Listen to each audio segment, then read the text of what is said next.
What's up, Jets fans? Welcome. Friday night hangout. As you can see, it's been a bad week for me. My Carolina Tar Heels just lost, number one team in the nation.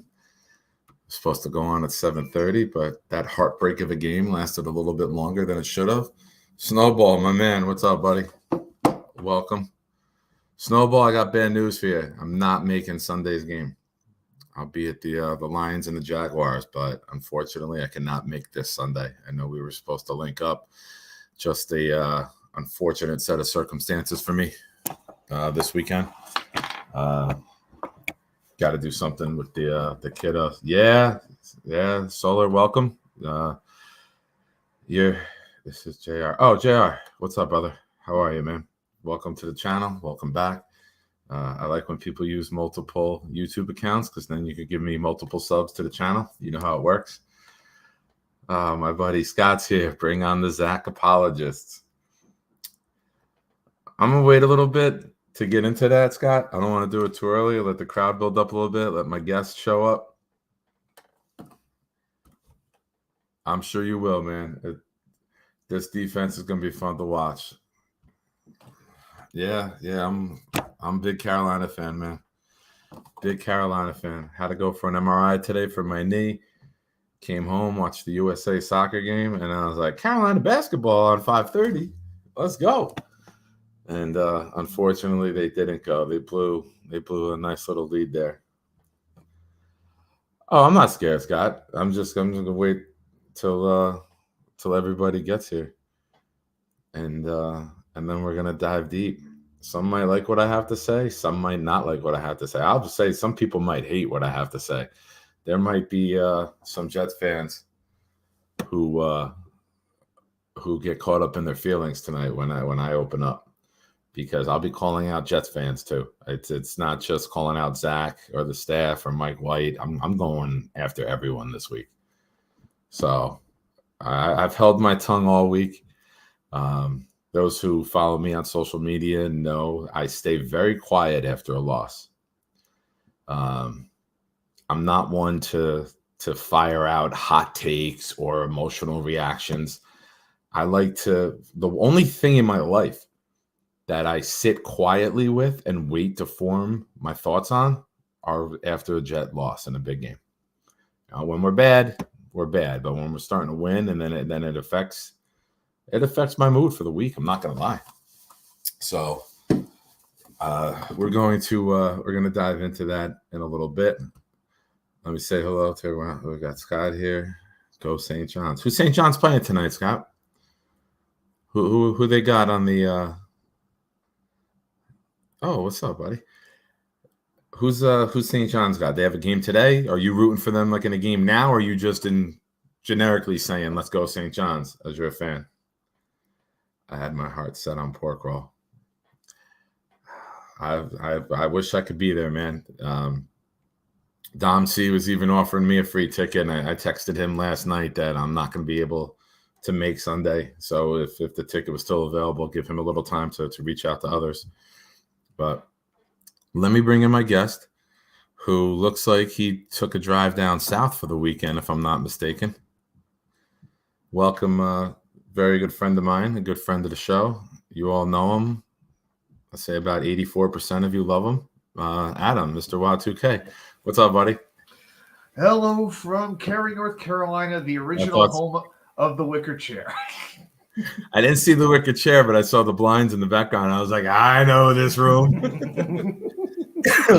Yes, there have been people who have been coming by to take pictures of it. They heard I was in town, so I've been signing a couple of autographs today, and they recognize me as the Wicker Man. Nice. Vino, I will not share blasphemy on this channel, brother. Oh, Vino's here. Watch out. That's blasphemous. Find me a package that says Taylor ham and doesn't say pork roll. Oh.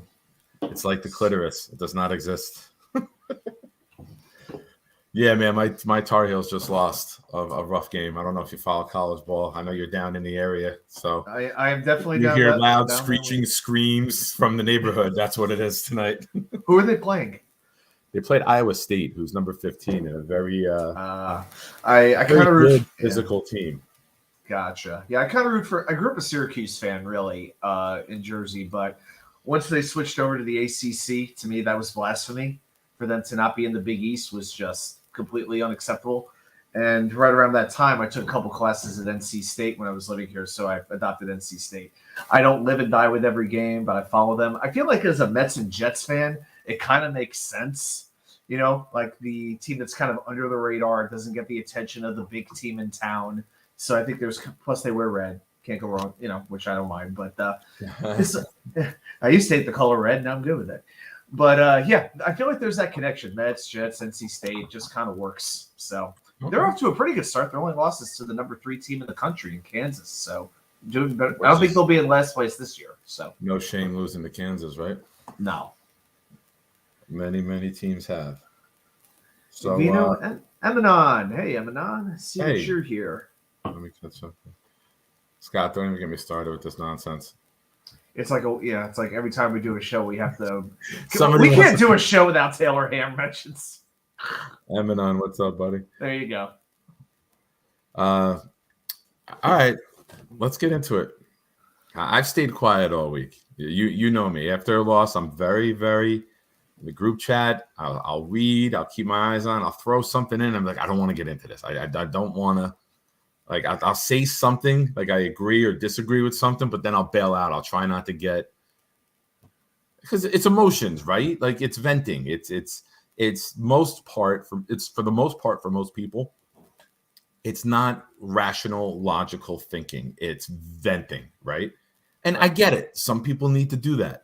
I do that with other things in life. Like, there's other situations where I got to get it out of me so it doesn't fester and like build up to something big, right? Make a mountain out of a molehill. That old expression. But when it comes to the Jets, I'm trying to stay level-headed about this entire season, right? Even with the wins. You've seen me, right? We talk weekly, we talk daily through text. I try not to get too high after the win, because to put things in perspective, we all would have signed up for 6-4. There's not a Jet fan who wouldn't have taken 6-4 in August looking at our schedule. We would have been ecstatic. So give me your thoughts on that. We're going to break this down piece by piece. Give me your thoughts on where you thought we'd be, where we presently are, and if you think fans are putting the carriage before the horse. Translation: Are Jets fans overreacting? Yeah. How long do I really have to think about that question? Is this a trick question somewhere, Nick? I want you to take the first bullet, and then I can come in and save the day. Just feed me those lobs. Bam! Okay. So my hope going into the bye week was to be 5-4. That is what I wanted, but I felt even if they were 4-5 after those first 9 games, that they would have a season. That AFC North gauntlet, which at the beginning of the season, you know, some of the experts were saying, oh, the Jets are going to start off an easy 0-4. Then we had Miami, Green Bay, Denver, New England, and Buffalo. Those were our first 9 games. Yeah. I would have signed up for 4 wins because at the time, the second half of the season looked a whole lot more manageable than the first half of the season. But this is why, you know, when the schedules come out, it's fun to go win-loss, win-loss, win-loss. Yeah. But the thing with the NFL schedule, it just changes so much week to week with injuries and coaches, you know, overachieving or underachieving and all this kind of stuff. So considering where they are right now after 10 games, I probably would have said they better be 5-5. I think anything, if they were 4-6, I would, that would not be a good sign. They are 6-4 right now. Good with going back. Sorry, I want to add on to that real quick. Agreeing with you and setting the parameter that we all discussed on my show, with you, with Jeremy, with Buffalo, every show, every show we were on, we said the same thing. 6-4 would be the ceiling. 4-6 would be the floor. Never thought we'd lose Vera Tucker. Never thought we'd be on our 3rd left tackle, 3rd right guard, 5th right tackle. Never thought Hall would be out. Never thought the Elijah Moore nonsense would happen. And we're still at the ceiling that we all set. And the quarterback play has not been to the level that we would have wanted either. Agreed. You know, Twisted. Garrett Wilson has shot up, shot down. They good games, bad games, right? The offense has not been consistent. We knew going in, at least I did, that the offense would be behind the defense. We thought the defense would. I don't think any of us thought. I thought best case scenario, top 12 in some categories, like the upper third of the league. I thought we would be borderline. I thought overall we'd be like 15, middle of the pack, right? I'm on record as saying that. I'm not going to say I saw a top 4 defense. I said the first year of this, I'm looking middle of the pack, be 14, 15, 16 in the league. Go from 32 to 15, and that's a drastic improvement. People saying we're wasting a championship defense. I don't think we are. And here's why. That is my first comment on this. When you have a pass rush and you can get home with 4, you have a chance in every single game in the NFL. No matter how poorly your offense plays, we have that. Even the games we've lost. Zach's 5-2 as a starter. Lost 2 games to Bill Belichick. Many quarterbacks have lost 2 games in a season to Bill Belichick. I'm not saying Zach deserves to play. I don't think he got pulled for his play as much as he got pulled for the possibility of losing the locker room and Salah losing the locker room. So if he goes up to that mic and he says the right things, now he said it later with a different question, but that hasn't gotten any airplay yet, right? He said my receivers have some differences. I got some things I need them to do differently, or they expect me to do things differently. We all need to get on the same page together, and that's just all about taking accountability. So he did take accountability with that, but you don't see that in the media because that's not the negative lightning rod. Now, when I'm looking at the move to Mike White, I hate it. And I don't hate it because they're taking Zach out. I hate it because you saw what Mike White did after one game when the book was out on him. I hate what he did in the Buffalo game with 4 interceptions. I'm not excited about Mike White playing quarterback for the New York Jets. I'm not. And it has nothing to do with Zach coming out.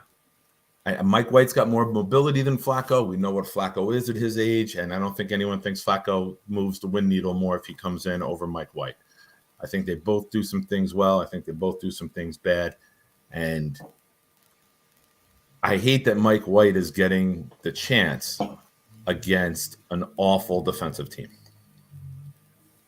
Smoke and mirrors, right? Mike White wins. Mike White's better than Zach. We're going to ride with Mike White. We won with him.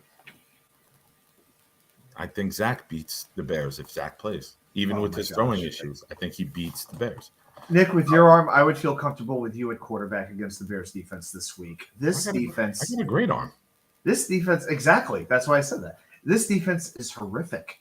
You know, I did a 45-minute interview today with my friend Q, who's a diehard Bears fan. I've known this guy 15 or 16 years. We put that up today, and you give him just like one question, he'll give you a 5-minute answer. Like, he will give you so much information.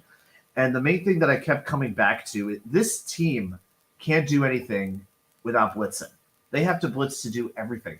What their pass rush is the exact opposite of ours. Losing Robert Quinn, losing Roquan Smith, they lost the heart and soul out of their defense.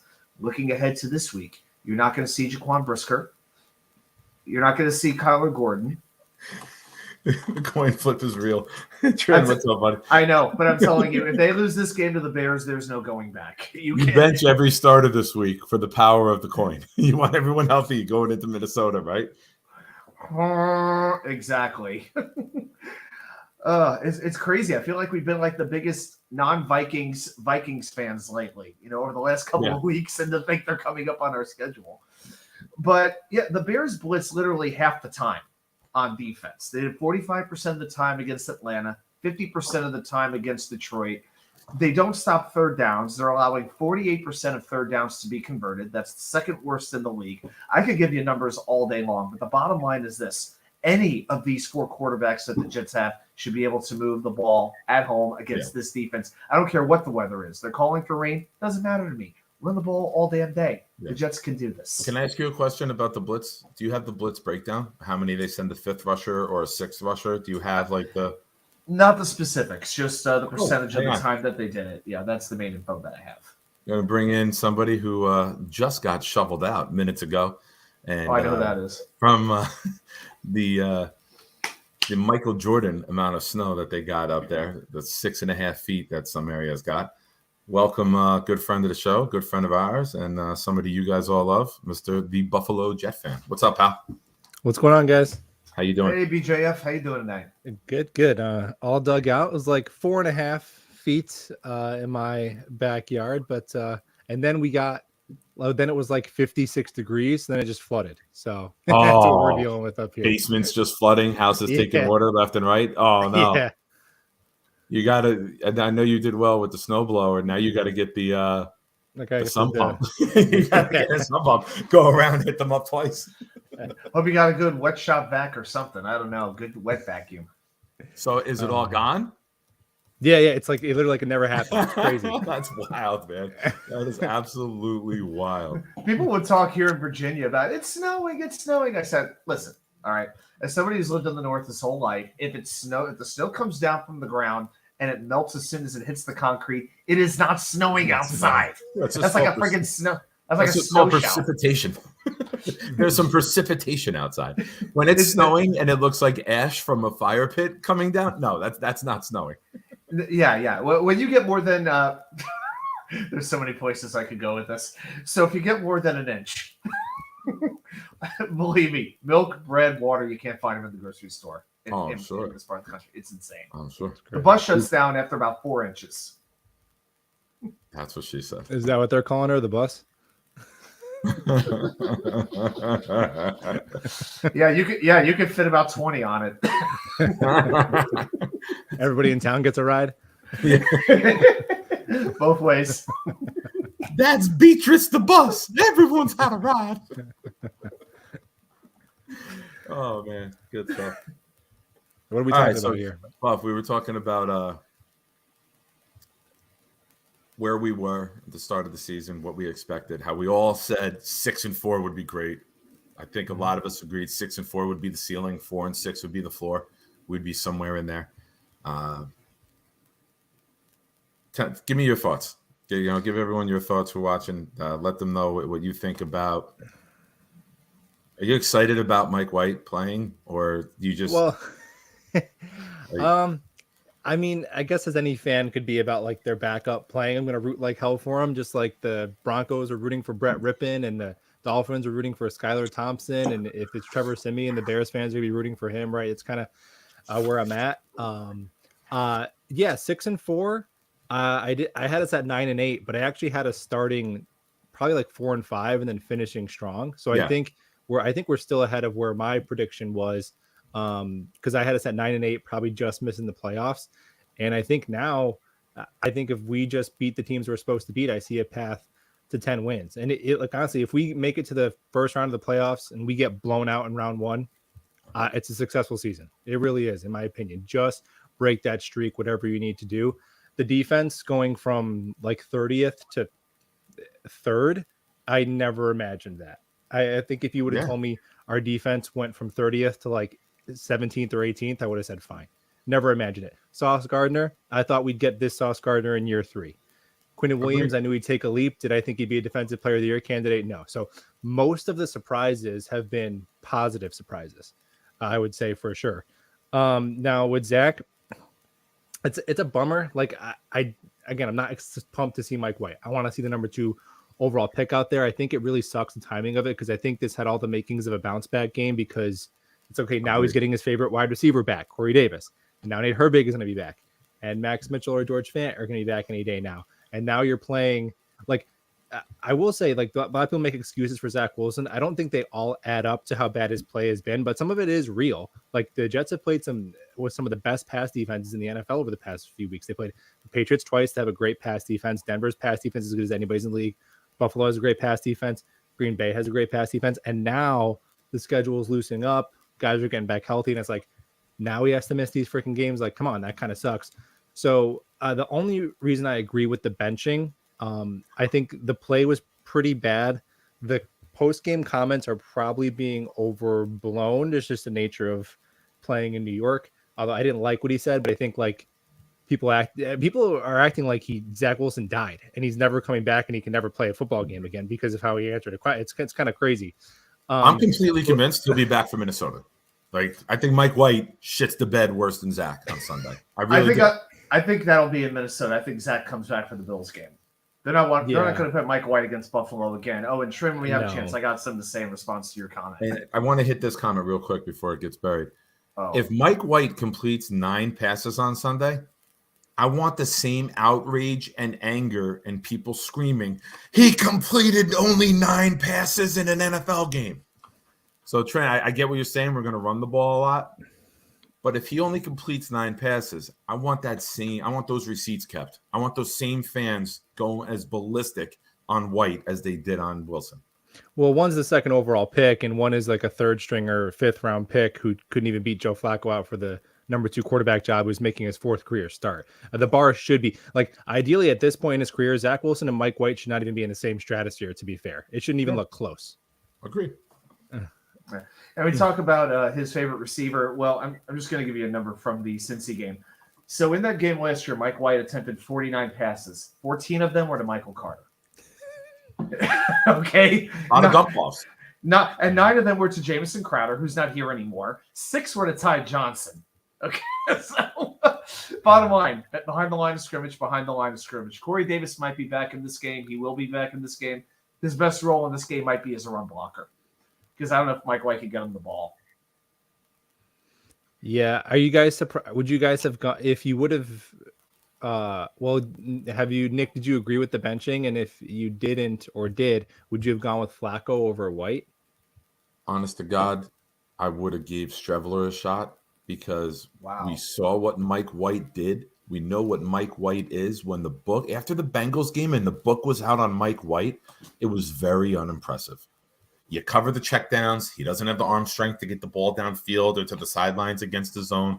It looked like a lame duck throwing the ball if it was more than 10 yards downfield. But he did look okay, as I remember, against the Colts because he threw that touchdown to Elijah, but that was the play where he got injured I think it was early in the second quarter, and after that it was game 7. Elijah was wide open. It was a coverage breakdown. Moore was wide open. That's why the ball could quack, quack, quack, and go down. And then Buffalo, who was the best defense in the league, they pick him off 4 times. He was horrific, but it was Buffalo. It was a wrap after that, right? Like we knew what Mike White was. I don't get the fascination with everybody like thinking Mike effing White is back. You're not getting Mike White from the Bengal game. We love the underdog story. That's all it is. We don't want to believe that Mike White is a 1-game wonder. We want him to prove that he's worthy of his Hall of Fame status. Yeah, it's not going to be good. I mean, Mike White, you alluded to it, Y2K, but more specifically, in 6 quarters, he had 6 quarters of football last year, 51 running back targets. Like, eventually, you're not going to be able to, that the Cincinnati Bengals game last year, it wasn't the Mike White game, it was the Michael Carter game. He was just doing little slip screens to Michael Carter, and Michael Carter would make 17 guys miss. And good for Mike White. There's plenty of quarterbacks with way more talent than Mike White that never made it as far as him. So good for him. And the fact that he's even on an NFL roster, he'll be generational wealthy more than any of us could ever imagine. So good for him. But the idea that, if he was on any other team, you would say that other fan bases are crazy if they said, oh, we had this guy, Mike White, who's a 5th round pick, who's 27. Like, if Mike White turns out to be the long-term future franchise quarterback of the Jets, which an alarming portion of our fan base believes is a thing, they're going to make a movie about him. That's how of a long shot that is. Mike White is the side piece that you may have hooked up with a year or 2 ago, and you had the craziest, most wildest sex of your life, but she's not relationship material. And then she hits you up one night in your DMs like 2 years later, like, hey, I had a really good time. We should hang out again. And you're like, this is the best thing in the world. This is going to be fantastic. And then you show up and she's got AIDS and herpes and like pus pockets all over her face. No, you don't go with that. You stay home and then you stay with wifey. This show will be remembered as the AIDS analogies. Welcome to the AIDS and Herpes show, everybody. Nick Shine's Analogies is going to be my new YouTube channel where I'm just going to refer things like that. But comparing you Mike know what White's you get. Why? Okay, while you're coughing, I would look Mike White more as the girl next door who overachieves with you for that one night, and then you keep going back, but then it's like never the same as it was the first time. Yeah, the hot girl. No. That Zach would be more of the hot girl analogy. Mike White, I mean, he's vanilla ice cream. Nothing wrong with vanilla ice cream, but it doesn't exactly excite you or whet your appetite. So, Mike White is vanilla gets in my mind. Vanilla's is good. It can only be so good, you know. I mean, it's something else I want to talk about. When all of the Jets fans talked about this team before the season, we looked at Bills or Pats. There is not a single one of us that did not say, go 1-2. Take one of those games. Split with the Pats. We expect to lose to the Bills. We're okay. We went 1-2. But the way it sounds, nobody expected it. You know the problem with Jets fans? There's only one.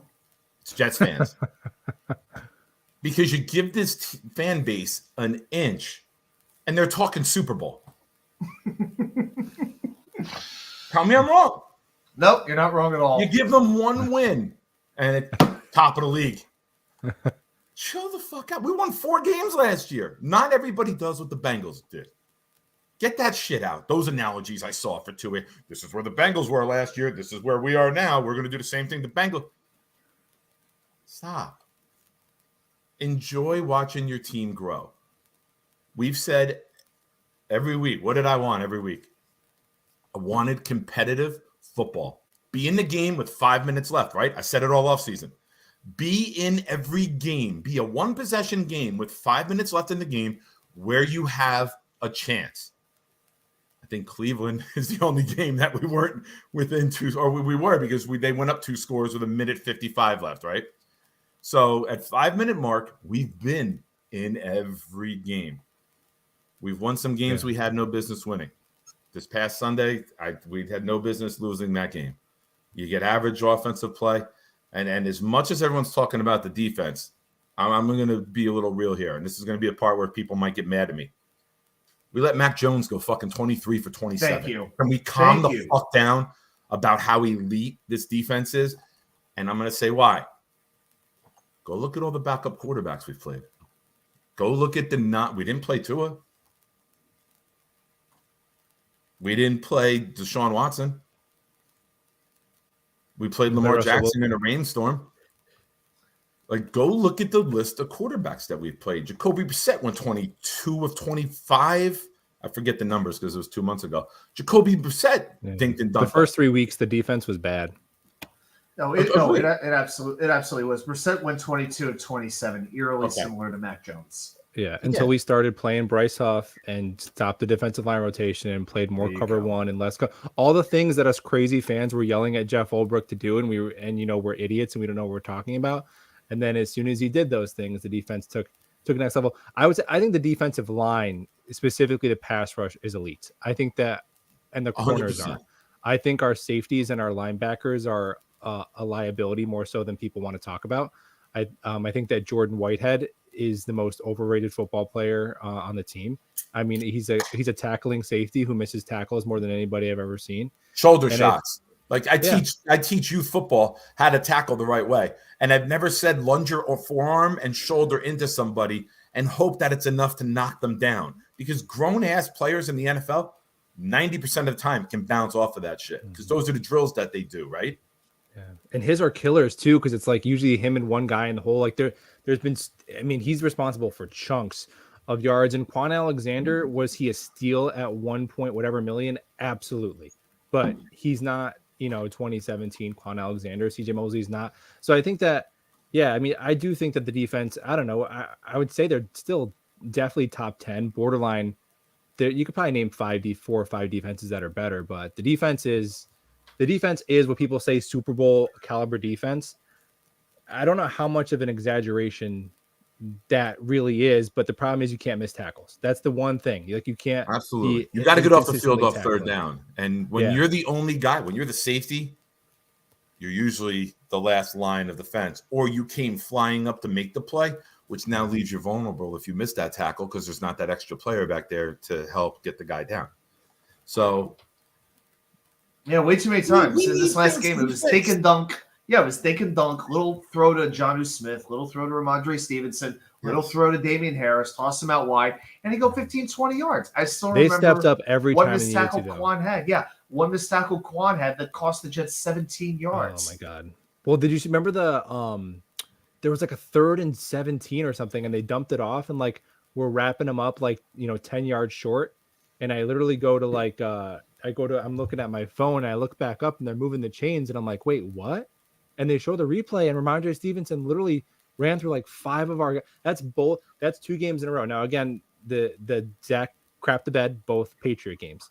If he doesn't do that, we win them both. But both Patriot games, they were the more like that was the only 2 games where like we were physically pushed around and they physically imposed our will, and it pissed me off because we couldn't tackle Ramondre Stevenson to save our life.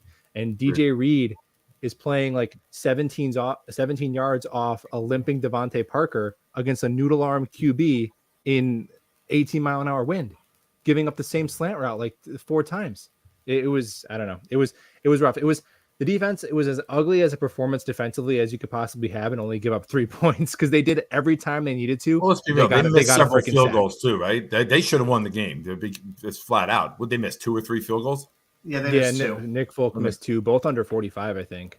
Yeah, a crazy win though. You saw it like just take off. It was a Tim Even Wakefield Zerline's like it was going right, then it kind of bananaed its way back. But he knew how to play the wind perfectly. He kicked that low line drive. He's been so clutch. He has been very good. He's been very good. And how can you be mad at the special teams? They won us a game we had no business winning. Cleveland. They had to punt 10 times. On the 10th one, they messed up and they got illegally blocked in the back 4 times.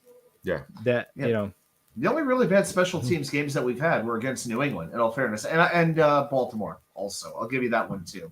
Yeah, the Baltimore game did not go well whatsoever. But for the most part, coverage has been really good. Punting has been better, and the kicking game has been reliable. Can't knock special teams. And if you don't have a really good quarterback, you need defense and special teams to step up that way. No, I don't put that blame on the special teams because it shouldn't have come to that. I'm not saying you are. It's just a take that I saw this week. No, I wasn't even mad. I thought they were supposed to be good. They are. Sometimes things just happen. If you don't get the right calls on the play, I'm not blaming the refs, but calls were missed. Let's be honest. Calls were missed on that play. Now, who's to say we don't lose the game in overtime or they get the ball and go down and kick a field goal and they make this one instead of missing it, right? I'm not saying that we were going to win the game, but to be honest, calls were missed on that play. You can't deny it. And even my buddy who's a Patriot fan goes, I can't believe they didn't throw a flag. He goes, and I want to bust your balls. He goes, but it's what it is. He can't believe they threw a flag. And he wanted to freaking destroy me verbally and through text. And he did most of the week.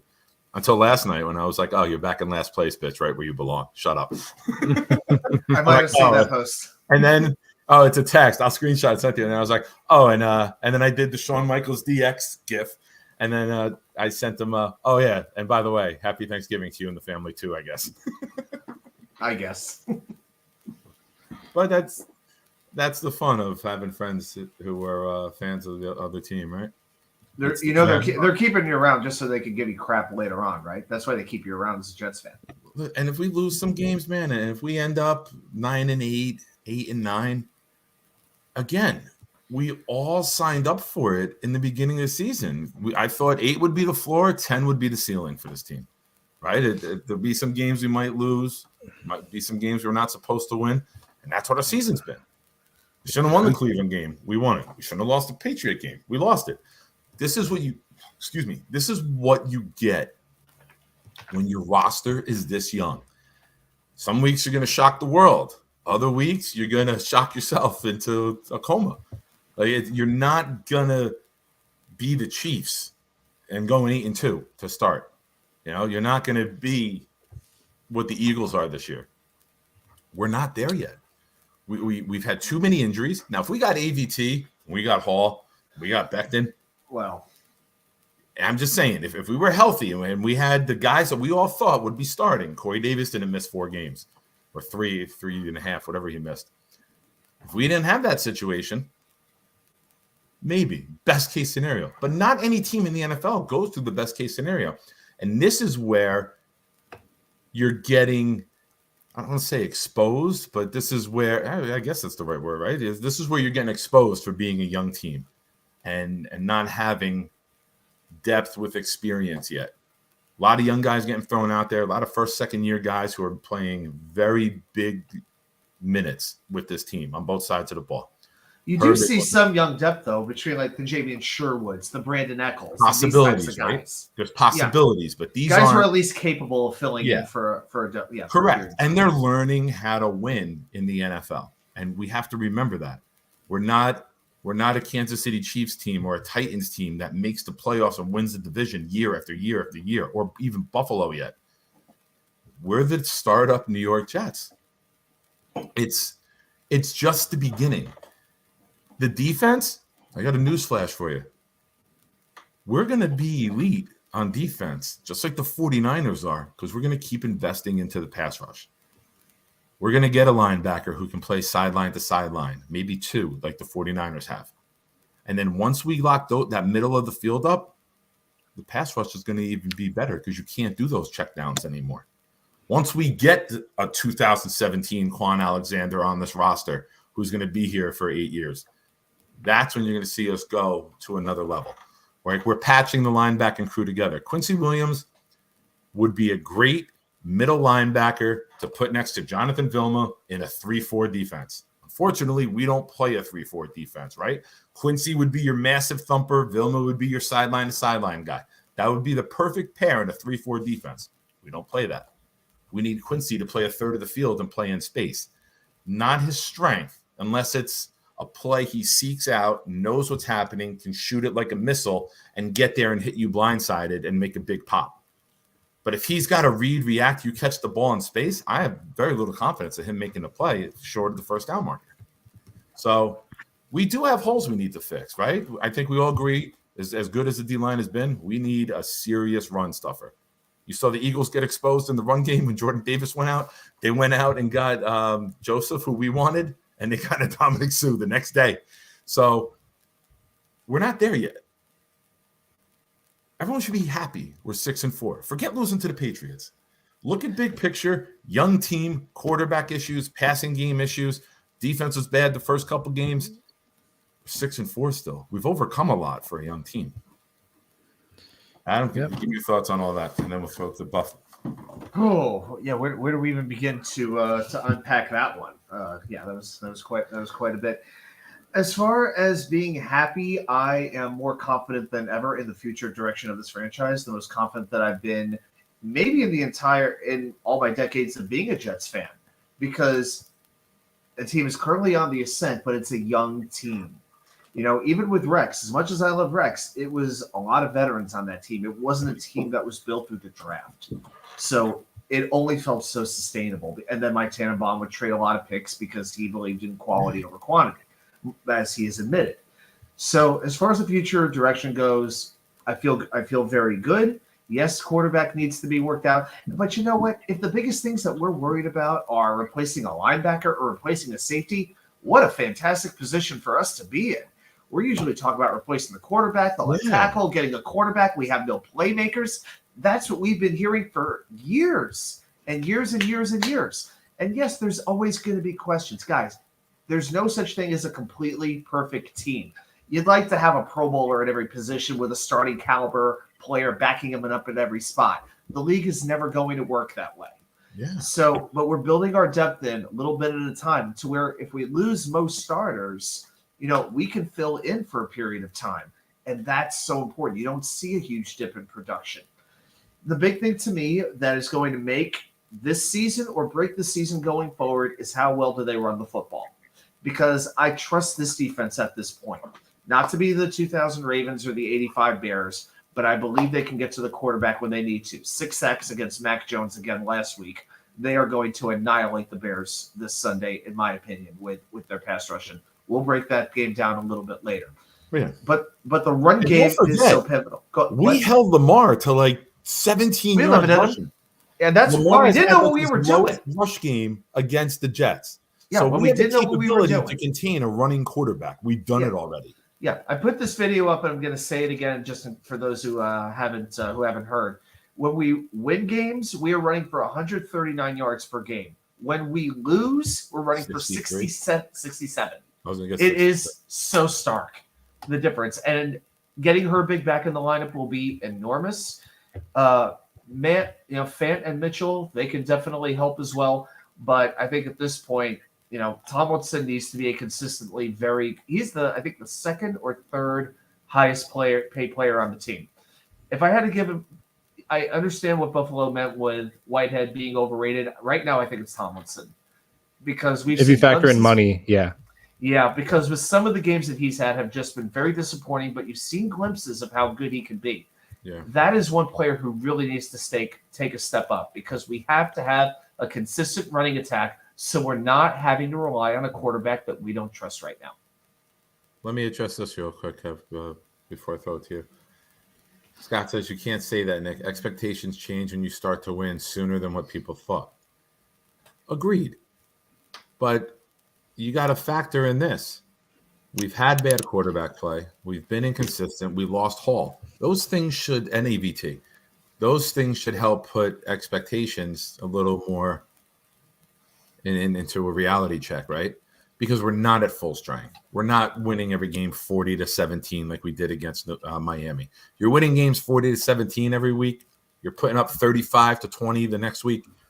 Okay, expectations should change. We've had one blowout game, and we fought like crazy in the other games to keep those leads. So, Cincinnati was the pass. Not Cincinnati. Denver was that one pass away from getting us. Buffalo was a crazy pass, which some people think may have been pass interference on Sauce from kicking a game-tying field goal. Right? There's been plays that everyone, I hope you're sitting down for this, have gone the Jets' way, and we haven't had those plays go our way in a very long time.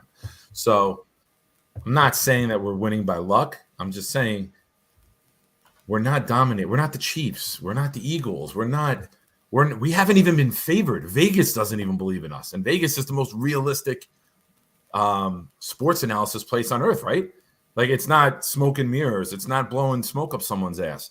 They're pretty good with knowing what's going on. That's why they make such a profit, right? That's why they set the lines the way they do. We haven't been favored in a freaking game yet this year. So you're favored this week, but it's the Bears. Yeah. But again, So up to this point, we haven't been favored. So I don't know how anybody can really look at it and say we've arrived, or we're going to be one of the top teams. We should compete for the division. We win Sunday, we're one game out of the division.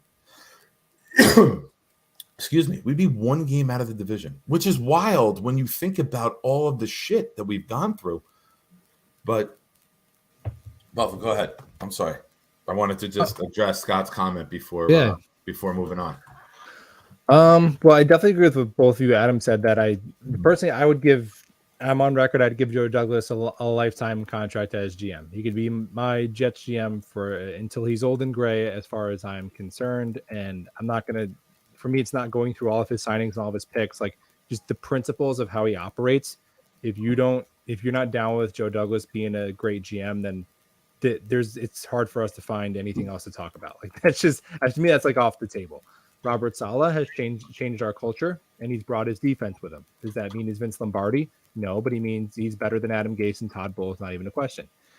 And I like you said, if we go 8 wins, I mean, if we finish 2-5, that would suck. And I think we didn't expect to be here, but we didn't expect to play Brett Rippon and Skylar Thompson and Trevor Siemian. We didn't expect, we've had offensive line injuries. 7 of the teams we've played out of 10 have had their backup left tackle in there. And Carl Lawson has made him pay. But that's the nature of the NFL. You're turning on Thursday, Thanksgiving. It's like, oh, this team has 3 offensive linemen out. The Detroit Lions are missing the entire interior of their offensive line. The Buffalo Bills, they got GVR out there, right? That's just, everyone's banged up. So, to me, having to face all those backup quarterbacks kind of nullifies our injuries to some extent, although we have been killed, particularly at tackle. There's no planning you can do to face the amount of injuries you had at tackle. I I don't necessarily agree with the notion that we're just like a baby team out there, because we're counting on 3 guys who are really young to play big roles: Zach, Garrett, and Sauce. And Garrett Wilson and Sauce Gardner are the 2 best players at their position come out of college. Sauce Gardner is an all Pro Bowl level corner. Garrett Wilson, with competent quarterback play, would have 1,000 yards in the blink of an eye this season. I mean, our entire defensive line, Lawson, JFM, Quinnen, Rankins, they're all in their prime. Quan, veteran. Quincy, in his prime. CJ, veteran. Whitehead, prime. Joyner, veteran. DJ Reed, prime. Michael Carter, a second-year player. The Jets have the 9th oldest roster in football. And they have 7 guys on the trenches who are making $10 million and more.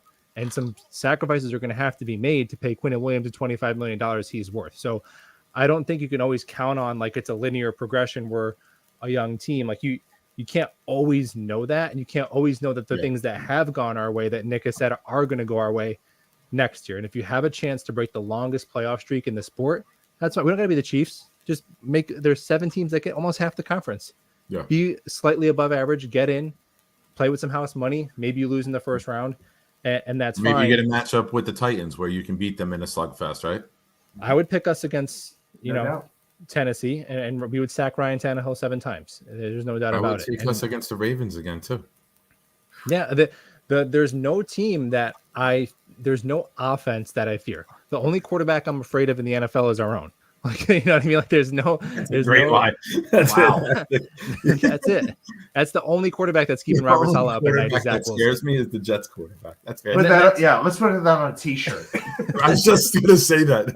That's a really good line, man. We've gone from Zach Wilson is good, and that's kind of where I'll leave it. Like with Zach, we don't have to beat a dead horse on how he struggled, but I think I think I would feel almost more optimistic if the defense and everything else was performing at like 75 or 80% of what it is, like a little bit worse. But I felt like we had our franchise guy, because when you look around the NFL, if I asked you as an NFL fan, like point to some teams that you think are going to have sustained success for a long time, you're not naming a team without a quarterback. And right now the Jets don't know if they have a quarterback. So that kind of puts a little bit of a damper on it, but with everything else in place, if you go get a veteran for Zach to compete with, we could definitely be. I would think 2023 has to come with a playoff mandate, though, don't you think? At this point, yes. We really have the 9th oldest roster in the sport right now. Yeah, but you take Dwayne Brown off the roster. I was going to say Flacco and Brown. Okay, but just those 2 alone, I think we go down to about 20th or so. Yeah, we've those probably gotten older as the season's gone on. Oh, yeah. With Hall going out, James Robinson coming in, the guys we brought in at tackle, AVT going out. We've probably gotten when you older. factor in IR, yes. Yeah. Like, we're not the same. Vinny Curry. That's one of those things that I think changes from opening day roster to present, because, we've lost so many young guys. When you look I am at excited about the beginning of pipeline at training defensive camp- line. I think Say again? Jermaine Johnson. I'm excited about the pipeline at defensive line, though. I think Jermaine Johnson and Michael Clemens could replace JFM and Carl Lawson in a year or 2. I really do.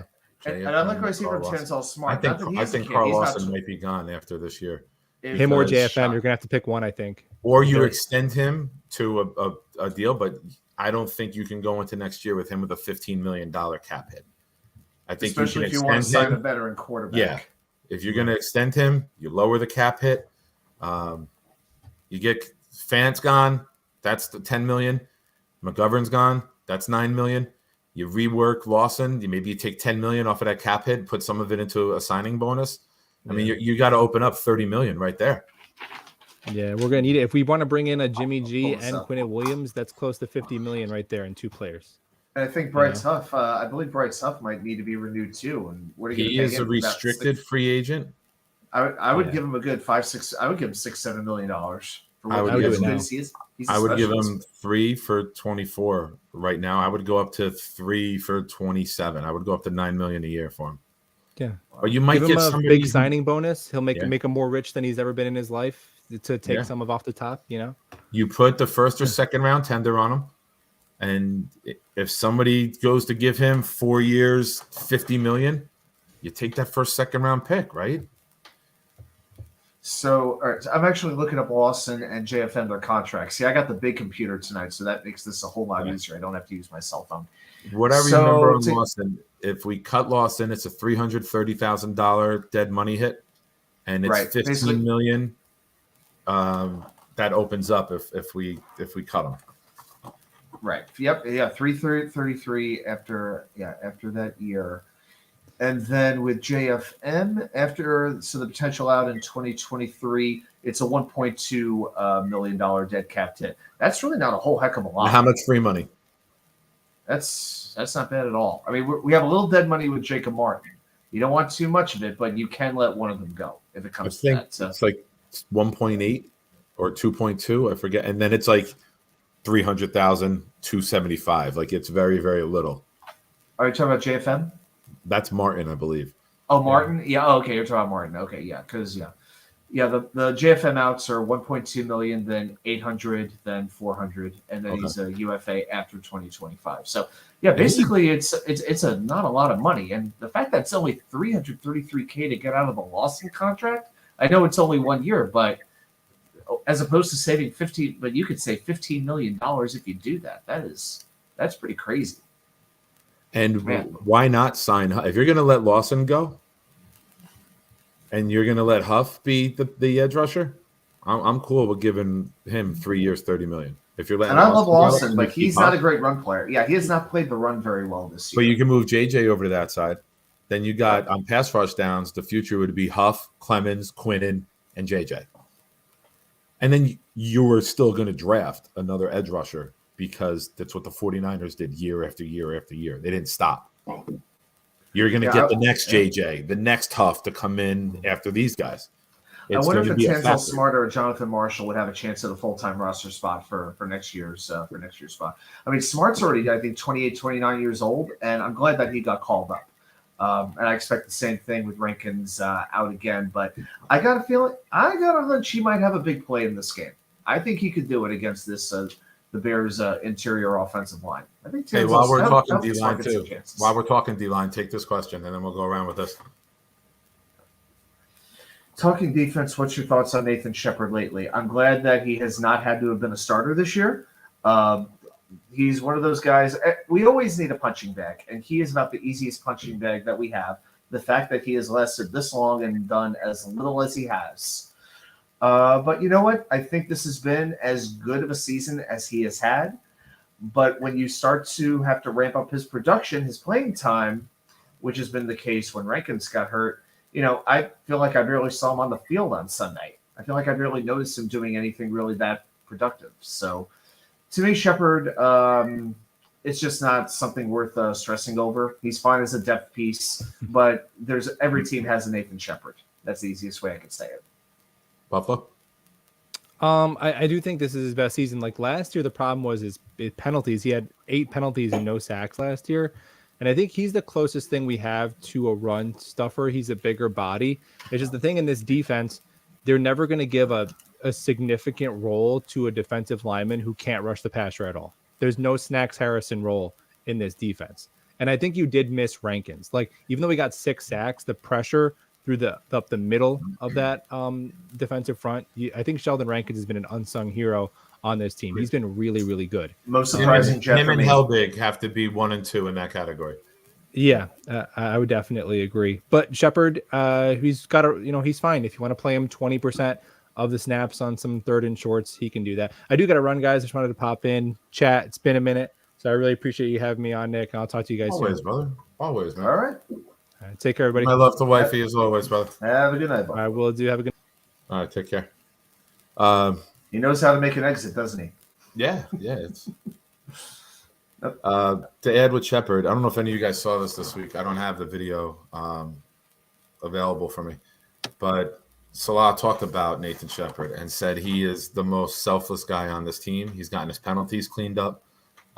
He does a lot of things that we ask out of our defensive line that don't get the headlines. He might not get the sack. He might not get the tackle. But with what we ask him to do, he frees up other people to make plays.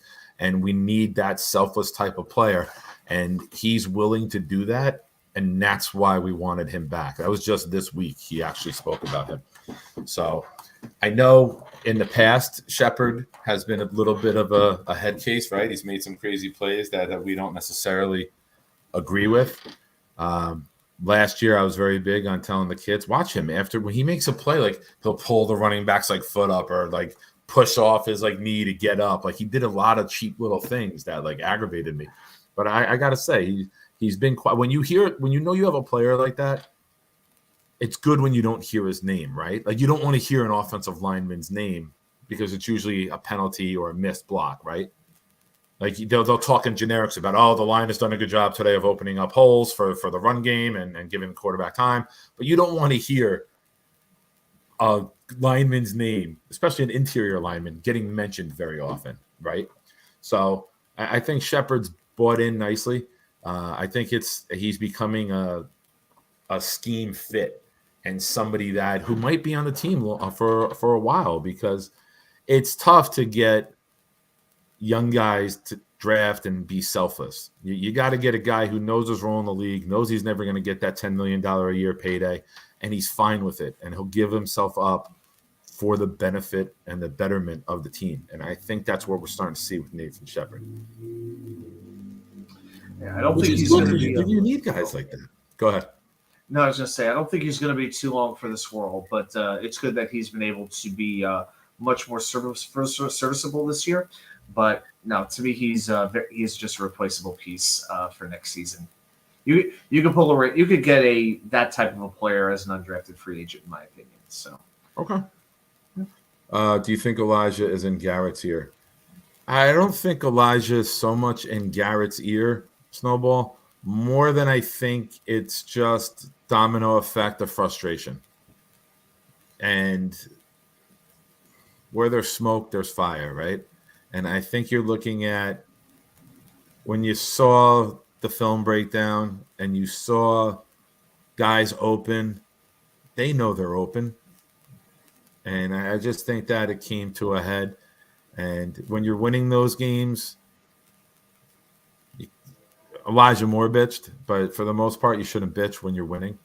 And I think that when you lose a game that everyone knows we had no business losing, yeah, I think Wilson just finally had enough and he exploded. I don't worry. Yeah. Media, I would prefer that shit being behind closed doors. I would prefer that to be kept in-house. I would prefer not to have tantrums through the media. That's me as a fan, because that's me as a coach. Like, don't throw a fit during the game. You got an issue with your play time, you got an issue with something, come to us before practice Tuesday night. Come talk to us. Ask what's going on. Ask what we see. Ask what the issue is. I always tell players, don't ever come to me and say, why aren't I playing? Come to me and say, hey, coach, what can I do more to help the team? What am I not doing that you need me to do? Because we all want the team to succeed. We all want our players to do well. If there's something I'm not doing right, let me know so we can work on it so I can get better and the team can get better. That's just the way I was raised by my dad. Team first approach. Never put yourself above the team. You always go say, hey, you take accountability. Even as a 6th, 7th, 8th grade kid, you should be teaching them go take accountability. Not your parents screaming from the stands, put Johnny in the game. You scream, put Johnny in the game. I'm putting Johnny in for the minimum amount of plays because I'm not going to give in to your chaos. That would have been perfect if he showed up right then and there, as I mentioned that. But we got to get Johnny his ice cream. Yeah, 3 weeks with no ice cream. That's how you want to. Hey. I'm going to tell you a funny ice cream story. Okay. Hey, Daniel. Hey, buddy. Go for it. What's up, fellas? I got company. I can't watch. I wanted to pop in and say, hey, I appreciate that, man. Thanks for just popping in. So I get in. I had my MRI today done on my knee, and I get home. I sit down to watch the USA soccer match. I get in just as halftime starts. We had a 14-inch, like almost like a pizza pie size apple pie left over at my sister's yesterday. My mother's like, take it home. None of us are going to eat it. I was like, bet, let's go. So I grabbed the tub of the Turkey Hill ice cream that I bought over there. And because my nephew can't have the one that I bought. He's got an allergy. So I was like, all right, I'll take this out of your fridge because you don't want him getting into it. I come home. I sit down. I take the ice cream out. I put it on the counter. I cut the piece of apple pie. I put it in the freezer. because I like it not even refrigerator. I like it like ice cold. Like I like a little like frost on my apple pie. I'm watching soccer. Next thing I know, I know what happened next. It's 2 hours later. I go there. I look in the kitchen. I open up the tub of ice cream. I look and I take the knife and just dip it in. Bro, it was like milk. So I had to take it and just put it back in the freezer. Was the pie cold enough for you? It was a brick. Oh, I had to man. switch places with the ice cream and the apple pie. Apple brick. I thought, and the pizza and the ice cream freeze. But yeah, the USA is 2-0 this year. Both times I've watched them, they put me to bed in the second half. So they're undefeated. That's the thing. You watch it at home. If you watch it by yourself, you're not usually a soccer fan. That makes it more challenging. But I've been out watching with other people, and it's just amazing. Like now we're not going to get into too big of a soccer tangent, everybody. So don't get into a panic attack. But it is so hysterical that somebody can do like a head ball, and it goes like 80 feet over the goalpost, and everyone's like, "Oh, that was so close!" I'm just like, it wasn't even. What are you talking about? We're to the 50th row of the stands. What are you talking about? But bottom line, beat Iran, and you're on to the knockout round. So I will be taking half a day off from work next Tuesday to watch the game. It's Tuesday? It's a Tuesday at 2:00. Got it. So we just have to win. Just win and you're in. It's that a simple. tie wouldn't be enough, right? Tie's not enough. Because Iran has a win already against Wales. So we'd be behind. And if England beats Wales, then England would be England at that point would be at 7 points. When is that game? Before us or after us? Yeah, I think we're always the late game. Yeah, they always make us the late game. Let's see. I'm not sure the exact times. The games are starting as early as 5:00 in the morning our time, because when a game starts at 2:00 our time, it's 10 p.m. or 11 p.m. in Qatar. It's just amazing to think about with all that heat. That's pretty much what you got to do. Yeah, well, this is why they're having it this time of year instead of June or July. In November. It usually is. Yep, they had because to. it's 130 degrees there at that time. Hey, Braden, what's up, buddy? I'm not a big Sheffield fan, but at this point, I trust whatever Salah wants to do. I agree. And if he's saying, that's a good point. If he's the one saying that he's buying in, he's doing what we ask of him and asking of him in this scheme, a little bit of a tongue twister there for me, then he's not going anywhere. No. By the way, the games are at the same time. They're both at 2 p.m. The USA Iran game and England plays Wales at the exact same time. Exactly.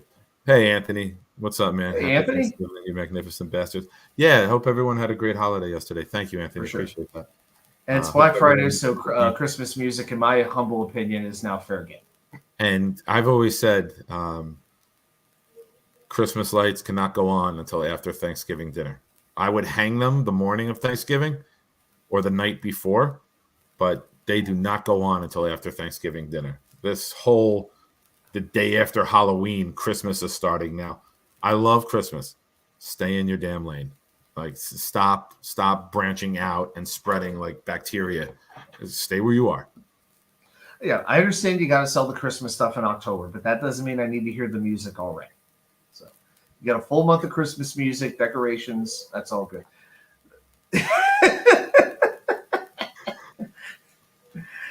Mine too. Mine too. I keep looking for like a pair of eyes to pop up in it. Well, this apartment, so next door would be a wall outside, because we're basically in the first apartment when you first walk in the door.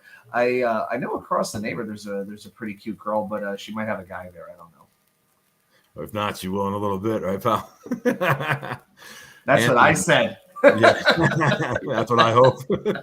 Moving to Virginia. Hey, what part of Virginia are you going to, Anthony? I heard Anthony. Yeah, I think Anthony mentioned that. Yeah, okay. I think he mentioned he was moving down this way. Take the controls for a minute, brother. Yeah, I will say this. One of the craziest things is I remember my first Christmas in Virginia in 2017. It was December 23rd, or as I call it, Christmas Adam. Why? Because Adam came before Eve on December 24th. So it was 85 degrees on December 23rd. Sun was shining. I turn on the radio, and the first song I hear is "Let It Snow, Let It Snow, Let It Snow." It just wasn't resonating with me at that particular point in time. After 18 years living in New Jersey, 20 years living in Chicago. Yeah, I couldn't get with 85 degrees on Christmas. So yeah, Anthony, you're going to be in Richmond, so you're about an hour away from where I live, and you're about an hour away from the spot that the Virginia Jets fans meet. So yeah, just checking out the chat. Randilla says, love to have Villa from Tampa. You know what? He is probably a top 5 defensive tackle in the game. To have him in would definitely upgrade. But how much of the salary cap can we really devote to a run-stopping defensive tackle? It's an interesting question. As much as they rotate, you've got to commit to Quinnen. Quinnen's earned it. He's been here long enough. He's earned the $20 million. Are you going to give another $20 or so million to another defensive tackle? Realistically, I don't know if that would make sense for the big picture of this team. Yeah, Nick, I was just responding to Randilla's comment about Villa, and my point is he's very good, but you got to prioritize Quinnen first. I don't think you could pay 2 defensive tackles that much money. Also, while you're paying JFM, who could also work as a defensive tackle as well. So, do you have any thoughts on Villa?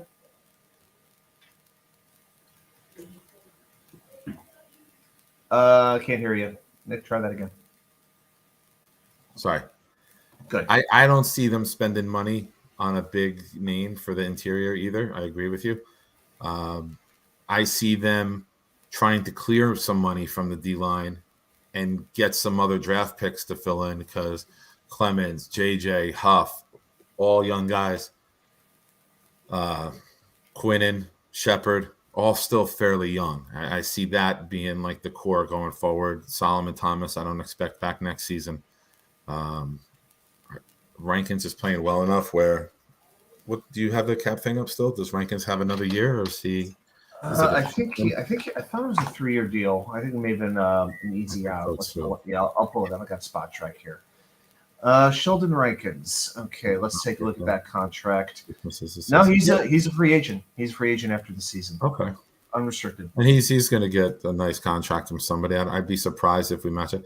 Unless he just loves what we're building and loves the culture and loves being here and says to his agent, just, I want to be a Jet. Get me whatever you can.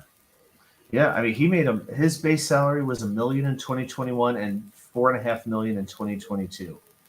Man, you look at these contracts. I mean, maybe the whole idea is to eventually get some comp picks where you let these guys go and you get those 3rd and 4th round picks, and that's how you continue to develop your depth. Okay.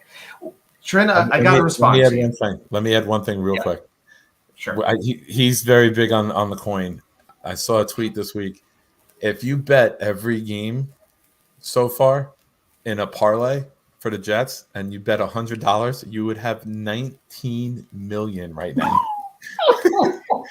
If you bet the coin for the first 10 games and just put the Jets in a parlay, $19 million.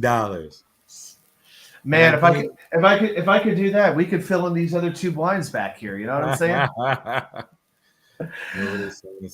Trent, I gotta say, with the Bears, with their secondary, all right, Kyler Gordon will not play in this game.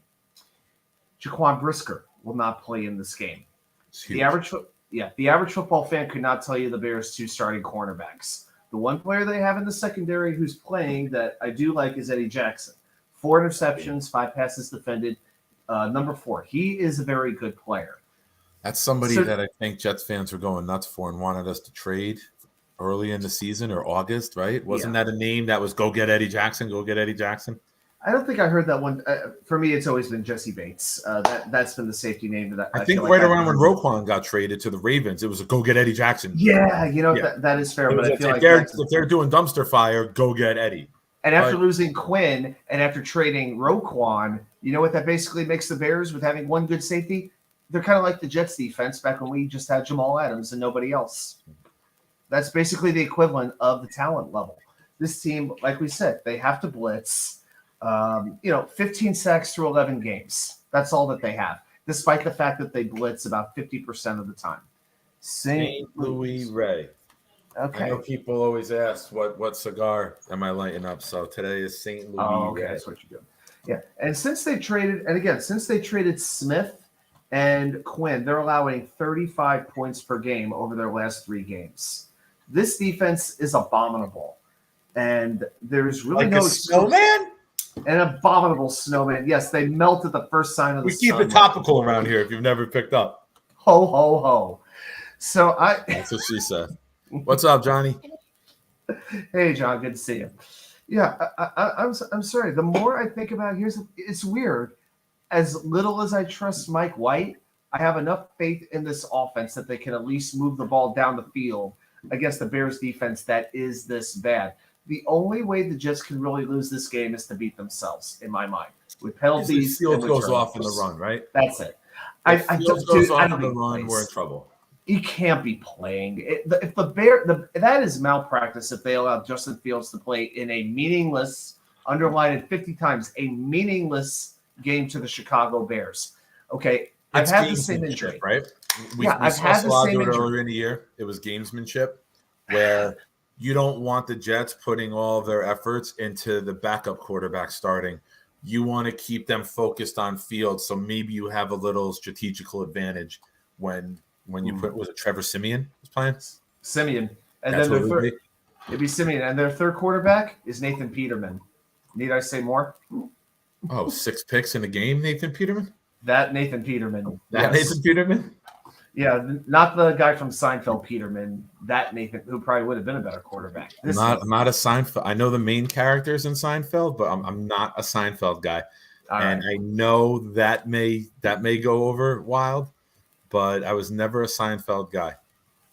I don't know. I didn't like Jerry. I never liked Jerry. I didn't like the character. I don't know. Like, the show is brilliantly written. I'm not stupid. I love comedy, but just the character never grabbed me and said, I gotta watch. You know what I mean?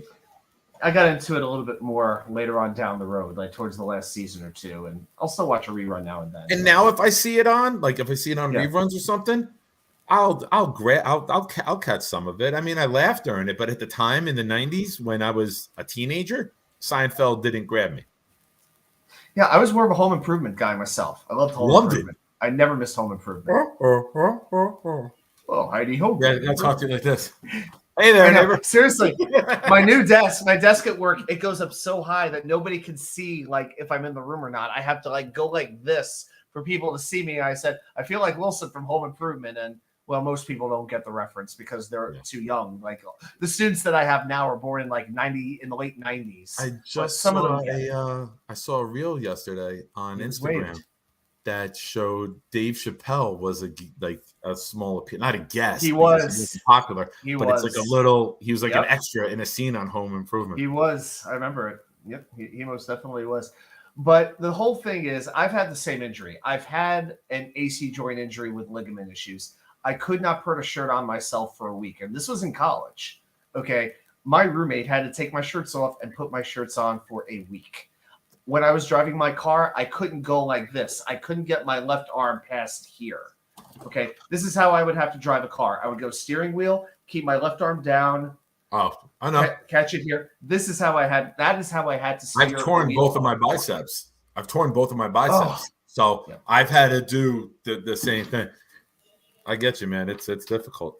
It doesn't matter that it's not throwing shoulder. Everything works together. And I'm telling you, if the best thing that Justin Fields does is run the ball down the field, all that the Jets are going to need. St. Louis Ray, SLR. Oh, Anthony has him. Yeah, I'm not big on like the cigar shops, Anthony. Like I get my cigars. You're gonna laugh when you hear it. I love getting my cigars from ShopRite. ShopRite used to do before like a year and a half or 2 years ago, right before 2020 COVID started. New Jersey put a new law in. ShopRite used to do like 2 days a week, buy 5, get 1 free. But then they put in a new law that you couldn't do sales with tobacco. You couldn't do deals with tobacco in New Jersey anymore because it was encouraging people to smoke. No, Christ, the shit these politicians do in New Jersey, and that's what you're worried about? Pretty much the whole Northeast, it seems like, from what I can gather. Yeah, I have another one that I like too that I get from ShopRite called Legendario. But just wait till Quincy Williams or Quan Alexander or Jordan Whitehead gets a free shot at that left shoulder of Justin Fields. It's not going to be good for him because you can play him. He could get injured. He could definitely get injured worse. There's no question about it. It makes no sense for the Bears There's to play. no reason for it. And with what you're trying to build in Chicago with this kid, I would definitely bench him.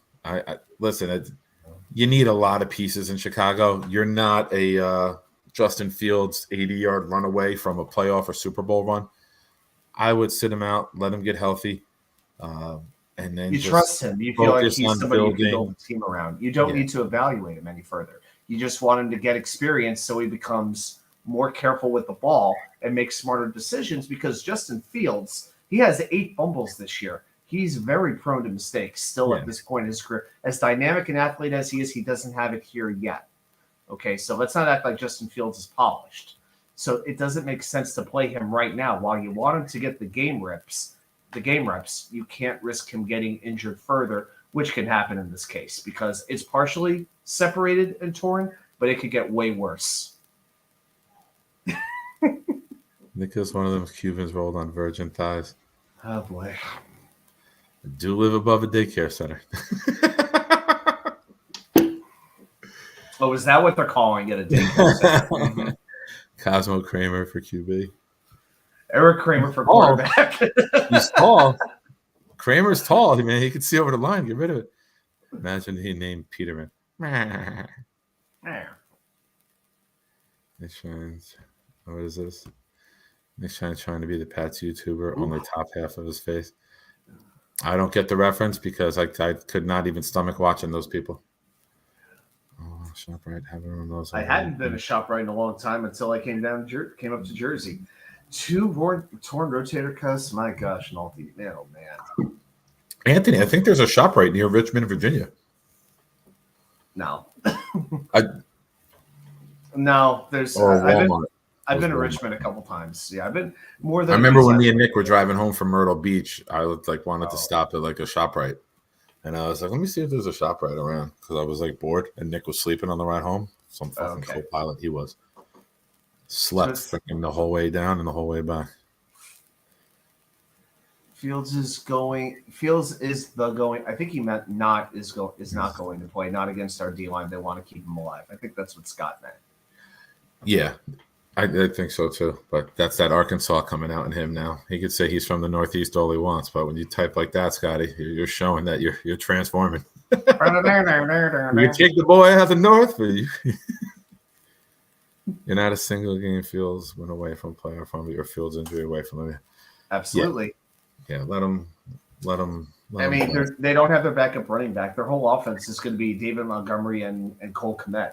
I'm on record too. I don't have it on a channel or a video, but in the New Era group, Bruce Reeder's group, the one team, our team that we're part of. Yeah. I'm on record, man. I wanted Fields.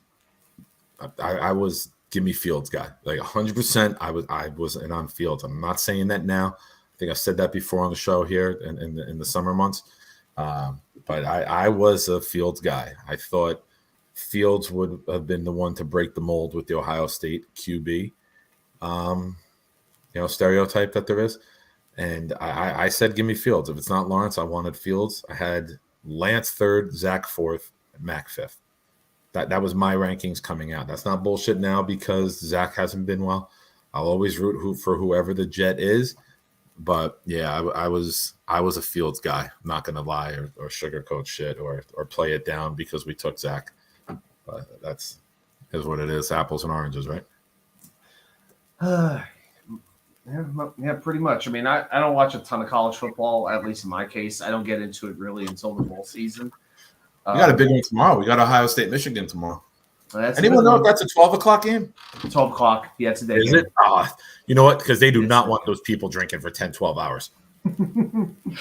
Yeah, they wanted it in Ohio State this year because they won it in Michigan last year in the snow. Yeah, it's in Columbus. Yeah. I don't know. Might have to tune in. Just kind of depends how the day goes. Well, I mean, I know I'll be watching Survivor. I think Survivor Series is tomorrow night. So it is. Yeah, I'll be watching that. No, I think it's Sunday. I actually Googled that earlier today. Saturday. Oh, you're right. Saturday, November 26th, 7:30. Yeah. They used to be pay-per-views. Now they're premium live events. They're now PLEs. So, yeah, once that happened, they started really moving a lot of the shows to Saturday. So, Well, it's tough during football season. They know. That's a big And they're reason. on Peacock. So Peacock don't want Survivor Series and Sunday Night Football going head to head. Very true. So Yeah. Peacock is like, yeah, go on Saturday against college football, dude. We're good. Yeah, but you got to book those arenas months in advance. So yeah, I'm guessing it'll be interesting when they go back to Sundays come like Royal Rumble time. I want to be on the show. Let me catch up with a couple of these comments. There's one I want to get to. Bears All right, go are on ahead. the hunt. Yeah, Bears would have the number 3. No worries, right Scott. now. Scott, you know I just bust balls, man. You do it with me, I do it with you. It's the nature of a Jet fan. Yeah. It's a Mike Tyson quote. Everyone has a plan until they get punched in the face. Fields ain't either, though, to be honest. Crazy how good I thought the class would be, and it's not looking like any QB is going to be top. Not yet. Agree. Not yet. Yeah, not I'm yet. curious to see what Lawrence does next year when Calvin Ridley comes back and you have Ridley, Kirk, and ETN. That's a very underrated trade, and that's something that happened at the deadline that I don't think enough people paid attention to. Calvin Ridley was an elite receiver. So good. It's nice being on Thanksgiving break. This is the comment I wanted to get to. We could do one. Anthony, We could do one tonight if you want. We're not. I know 5 names. There's 5 players I could talk about.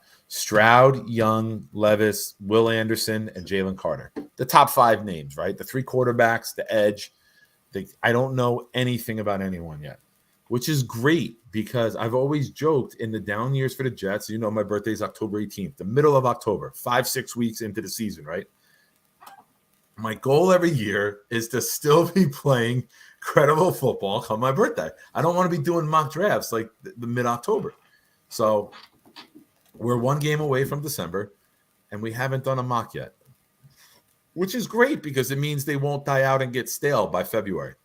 And it's one of those things now going into this draft. We don't have to be married to any position.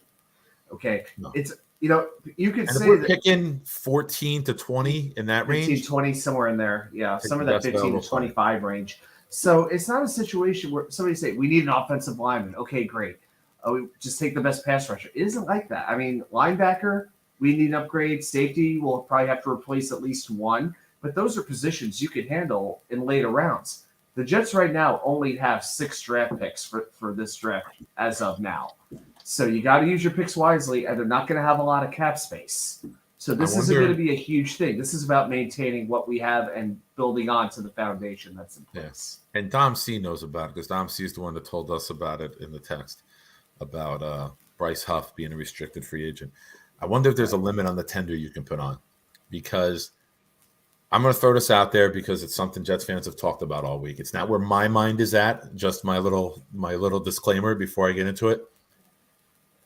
If somebody wants to go and give Huff, if we're able to give him a first round tender, and somebody comes and gives us a 1 for him, now you're looking at a team that has 2 1s again. If they need to trade or trade up for a quarterback, if they decide to move on, and Joe Douglas, with the quality of roster that he's built, you are not firing him if Zach Wilson is a failure. You give him the benefit of the doubt and say, you missed on one, go hit on one now and make us great. I mean, we have 5 restricted free agents after this season. Bryce Huff, Let me guess. James Robinson. Bryce Huff, go from there. James Robinson. Not Ty Johnson, right? He's not restricted, is he? Ty Johnson has a lifetime contract with the Jets. Yeah. He's never going to be a free agent. Who else would be? Chat. This will be your trivia for the night. See if you can get this. Restricted guys are guys who are in their first contract. Right. Quinnen wouldn't be restricted because he's got the option. We picked up the 5th-year option for him. Right. Not everybody. Yeah, it's not always your first contract. There are like weird ways around it. You have if you're on the NFL list. Bryce Hall? Nope. I figured he was a 2nd rounder, 4 years. Oh, yeah, he was a 5th rounder. Can't be Mims. Mims was the same year as Hall with the draft. You're Who else would it be? You're thinking way too high, to be honest with you. Don't think draft picks. Not Jets draft picks. I don't know then. Go ahead. Hit me. Okay. Jeff Smith. Okay. He goes Nick Bawden, who I like, but I don't know if there's room for him. I forgot about him. We all did, unfortunately. Haven't seen this girl on social media either. She's taken some She's months having, she probably left him because he got hurt. And Greg Sinat, backup tackle. So, yeah, it's not exactly going to be an earth-shaking move. So those are the restricted free agents. Unrestricted free agents, I'll pull that up. Oh, we got a lot of them. Yeah, because we signed all these short contracts. But a lot of these guys are not huge. I mean, the ones who are making the most money, Fant, McGovern, Rankins, but then you have Flacco, Feeney, Zerline, Mike White, Nate Herbig, Solomon Thomas, Quan Alexander, Marcel Harris, who's waived. Vinny's not going to be back. Remmers, Shepard, Will Parks. Quincy Williams is a UFA. Really? Wow. I guess Ty Johnson's unrestricted too, in all seriousness. Quincy Williams really just got a 1-year deal. Yeah. That's an interesting player that you could debate a little bit. So we got a lot of guys, but not too many who you would consider essential. So, I mean, there's some guys on the offensive line, but nobody, if we lost them, would be like, oh my God, we're in a lot of trouble. Good point, Braden. We can't look forward to the offseason because then we won't enjoy this season. We need nights like messing with the playoff simulator, just playing out different scenarios. We've won 60% of our games. We usually lose 75% of our games. So that's what the 60% shirt was all about. That when Sal talks 60%, it's just the number of wins. Yeah. That's a goal. Yeah, but we didn't realize that 60%, he was setting a goal at the time. It's a great point, Anthony. You know what it is, too? The athleticism of the defenses. Everyone except Gino.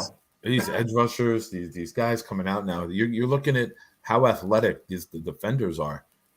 And you're looking at the defenses being more athletic than a lot of the offenses. The run games are a lot better around the league. The running game is making a bit of a comeback, which I got to tell you, I like to see. I've always been somebody who appreciates a good running back, But, I mean, how many quarterbacks can you really say are exceeding expectations? I mean, Gino is the obvious one. I feel like we have depth for Becton. I feel like we already have depth for Becton. When you factor, I mean, Fan will be gone, but you do have Mitchell. Brown's here for another year. You could put AVT at tackle if that's what you wanted to do. But I don't think it's a situation where you have to go and get a tackle with your first-round pick. I got a feeling that center. I don't think we need a tackle. I don't think we need a tackle. I don't think we need one. You can't have enough depth at the offensive line. We all agree on that. But I don't think it's a situation where it's essential. I think center is something you really have to think about because there are a lot of great centers in this draft. You might have to bring McGovern back. Some people are going to be cool with that. Some will be angry with it. But McGovern might be the best option.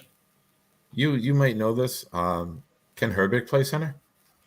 I had a discussion with somebody offline, like in person, one of those weird in-person old school conversations. And something I brought up was if Herbig can play center, you go Tomlinson, Herbig, AVT in the middle. You got Max Mitchell on the right, and then you either go with Becton, a rookie, or someone else at left. Yeah, I'm looking up a couple of things right now. But if you're going with Becton or have any thoughts of going with Becton, you need to bring in somebody who can play. Or if you draft a guard or you draft a center, you leave Herbig at guard, you move AVT to tackle. He showed this year he could play tackle, and he can play it at a very high level. And I'm sure him and his agent would love that because, for the most part, tackles get paid more than guards. Yeah, he's always been left guard or right guard. Yeah, he switched from left to right side when he was at Stanford. So, he made one start at right tackle. He's never been a center. Yeah, he's not a center. The only time we hear Connor McGovern's name is when we talk about guys who are free agents. He's been very good this year. He's been very steady. He hasn't had his name called out a lot, which is something we've asked for him, right? Oh, hold on. I saw what's this one coming out this year? Center's a strong position. Yeah, there's Patterson coming out from Notre Dame. I think he's the top one in the class. He had been. Yeah, he had been. I found this. That's somebody we picked a lot last year in second, third round mocks. I think Rusty Spooner is actually going to be his agent. But yeah, he loves him. That's who's been messaging me a lot about it. Yeah, not nonstop. He'll talk about Jared Patterson all day long. I did see one ranking, and they were ranking the best centers in college football right now, and Patterson was not even in the top 25. So really, yeah, Is Yeah, it in now, terms of performance this year or in terms of I draft believe prospect? yeah, I believe it was. I believe it was performance. This was about 2 weeks ago. So, I mean, they're not really making, rankings, but at this point, but I don't know if it was Walter Football or if it was something like that. Yeah, 2022 NFL Draft Prospects. I think that's. Hold Yeah, on. see, yeah, it's just Linderbaum. So this is 2022. Hold on. Sometimes, on these shows, we get some topics that go off football and are worth discussing. Twisted, this is my anthem. I have not watched Yellowstone yet either. I have been so spoiled by binge watching. The only shows that I watch week to week are Network, Chicago PD, and Chicago Fire, because I've done it from the beginning and I got on those years ago. Those are the only two shows that I will watch weekly and wait week to week for. Sons of Anarchy is when, and I watched that. My dad passed in 2018. Yes. I binge watched that in March of 2018. We started that. And my philosophy became I am not starting new shows until they're over, because with the condition of my heart, I cannot guarantee that I will be here 8, 9, 10 years from now to see the finale of the show. And I would be so angry for eternity that I didn't get to watch the end of a series.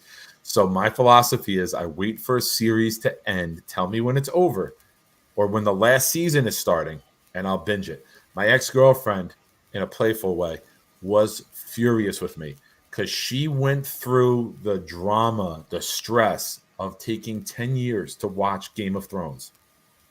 I started watching Game of Thrones in February of the year of the final season. I watched the second to last episode of the series, and it ended 4 minutes before the finale. And I watched the finale with everyone. And she's like, I can't believe you just started this and you're watching the finale with me. She's like, part of me hates you for it, that I didn't have the patience that you did. So now the whole series is like a flashback to you, literally, right? Yeah. You start the finale and work backwards. Yeah. Yeah. Like, what was the other show that we watched that we waited till Breaking Bad? I waited till Breaking Bad ended, and then I watched that. But Twisted, I am 100% with you with this. I have no idea how we used to wait months on end. NCIS was another show that I would watch week to week, but I'll be honest, after Gibbs got out, I got out. I can't believe Gibbs left. If anyone knows if Gibbs came back, tell me, and I'll get back into it. But it looked like that was his farewell. I'm just at one of those points in my life where it's like I have so much going on that if I'm going to get into a series, I got to know every episode, every character, every plot breakdown, every episode, everything. And I just feel like I don't have the time or the energy to really devote to that anymore, to binge watch seasons and stuff like that, because my attention's just going to drift. I tried to watch 24. I got through the first season, and I just couldn't keep going anymore. It was good. I just couldn't commit to keep doing it again and again and again. I've watched 24 beginning to end as a series 4 times. 24 and Ray Donovan are the 2 series that I've watched the most. Sopranos I've watched through 3 times, and I'm going to do that again. But Ray Donovan and 24 are the 2 series that I've watched the most. The season 2 of Ray Donovan. Oh, you know another show I've watched 3 times through? Prison Break on Fox. That first season of Prison Break, I will put up against any network series season as the greatest season of television in network history. That first season of Prison Break was amazing. It got dried out after with having to constantly redo it, and the show really, the premise, I thought they should have delayed the jailbreak longer. And made it 2 seasons so that the show could have more longevity. But that first season of Prison Break on Fox years ago was epic. Nolte, you're right. Yeah, Feeney is his best position as center, but how much does that really say? It just shows how bad he is at anywhere else on the field. Agreed. So I did see one thing here. This was an article. We just mentioned him. Let me catch up. Let me read this real No, it's quick. fine. I double tapped. That's what she said. McCovern was top 12 last year too. The guy is decent. Agreed, John. Agreed. He's been nice. I don't think we could pay a center $9-10 million again going forward. I think we got to get a second, third round guy in who's $450,000 that we can control for 4 years. As much as we'd like to keep him, I just think if we're going, big game hunting for quarterback, you got to find some cheaper options. And Scott, I think you were talking with the whole Ohio State guy. I think you were talking about DeJuan Jones, the offensive lineman from Ohio State. So NFL.com did an article ranking their top 25 players right now. I think they did this about 2 weeks ago. They ranked them 25 through 1, and they ranked the ideal fit for all 25 players. And DeJuan prospects Jones. You're talking about? Yeah, prospects. Next year's draft? Okay. Yes. And they said the ideal fit for DeJuan Jones was the New York Jets. So Ohio State center? I don't know if he's a center, just as offensive lineman, but I'll put it this way, man. He's 6'8", 359 pounds. So if he's a center, everyone's going to say we've been there, done that. Yeah. Give me 6'4", 320. They stay healthier, right? Some of you all in the chat are going to love the first sentence. I'm just going to quote it. Imagine lining up Jones across from the 6'7", 363-pound Mekhi Becton when the latter returns from a knee injury next season. Not if, when Becton returns next season. Before his next knee injury, I'll say. Exactly. And the fact that he'll be at 363 pounds, we can only pray that's where he is. Rusty, were you here when Adam mentioned you? If not, he basically summons you. I summoned him, yes. I subpoenaed him. And what is the first thing he writes? Jared Patterson. My wife and I binged the entire Game of Thrones in a month. Yeah, I tried it in year 2, and I watched the first episode of it. And if you remember the first episode, the pilot, it was the midget had an orgy. And I was like, wait a minute. There's midgets, murder, and orgies? I'm like, I'm going to like this show. But then I was like, I got to wait for it to end because I don't want to do this. You know, the days of getting home from a Jet game and rushing home to watch Oz and The Sopranos at 8, 9 o'clock are over. You don't need to rush home anymore and get in front of the television for these shows. It was a different time. No. Once a series has a midget orgy, that's clearly where it climaxes. No, it wasn't a midget orgy. The midget had an orgy with regular sized women. Oh, okay. Lannister, that was a limited. I drink and I know things. Did nobody else get the climax reference? Okay, great. That's professional. Twisted. Oh yeah, I got this shit down to a science, man. I've injured my knee. I don't know if you heard earlier. I had an MRI today. I injured my knee a few weeks ago, and I was like, you know what? Years ago, my ex and I, we watched the first 2 seasons of The Blacklist, and this is when this whole let's wait thing started. And I'm in the middle of season 5 on The Blacklist, which is 23 episodes a season, you know. So I've been doing some serious work on the couch with the knee elevated the last couple of weeks. Are those shows an hour each? Are they 1 hour episodes? 42 minutes. They take the commercials out and commercials. skip it. So you're looking 42 minutes. Okay. 41 to 43 most parts, depending There on. are no. It feels like every comedy is like 30 minutes and every drama is an hour. It kind of feels that way now. Yeah, the sitcoms are usually 22 minutes. Yeah. Because I watch on Peacock. I am in season 11 of Married with Children. But I've missed a bunch of those because I've dozed off and it's played on a while. My big binge during the pandemic was Everybody Loves Raymond. I went through the whole thing in 1 month. Rusty, I can't do it. Loved it. Rusty, I can't do it. We have one quarterback now that we're furious with, missing passes. I can't do it with him. No.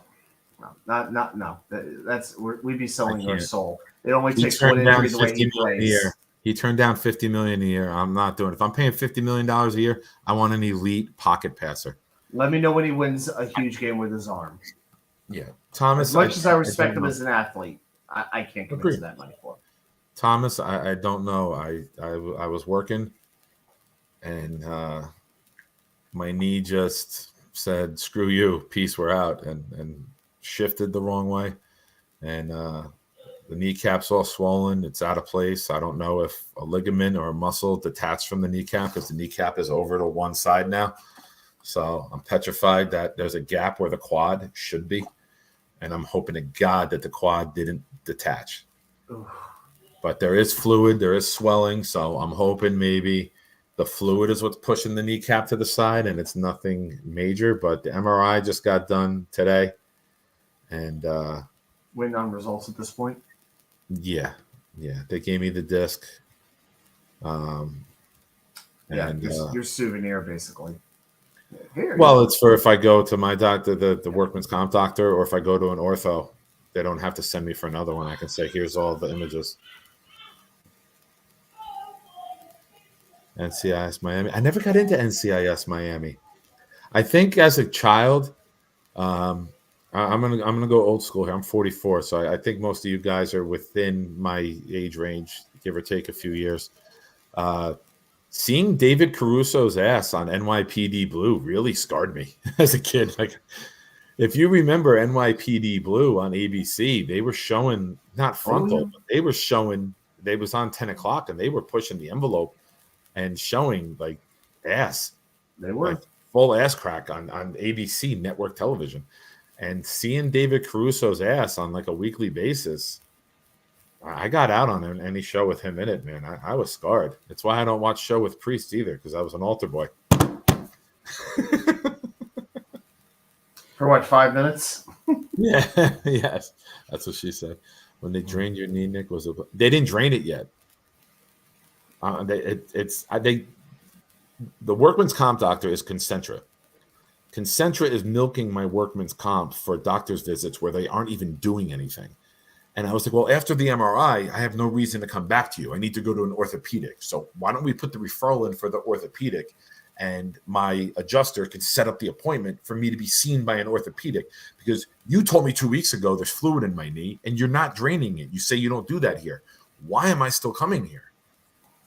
So Wednesday is going to be Nick Shine bull in a china shop at the doctor appointment, because I'm like, I'm not coming back here anymore. There's no reason for me to see you guys.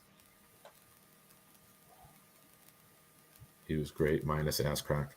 Yeah, but as a 13, 14-year-old, like if my kid was watching Chicago Fire with me now, and Severide's ass was out on TV, I don't expect him to ever watch a show with Severide in it again, because that's not what you don't expect that on 10 o'clock on, or if he saw Voight's ass from Chicago PD, like I don't expect him to ever want to watch a show again with that guy in it.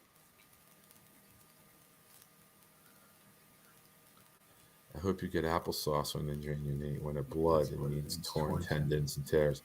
Yeah, I've had a torn tendon in my knee, not ligaments. Rusty, I'm not gonna lie. Yeah, it's workman's comp. If there is a serious injury, this is the best time to do it, because then you can get a nice payday from it.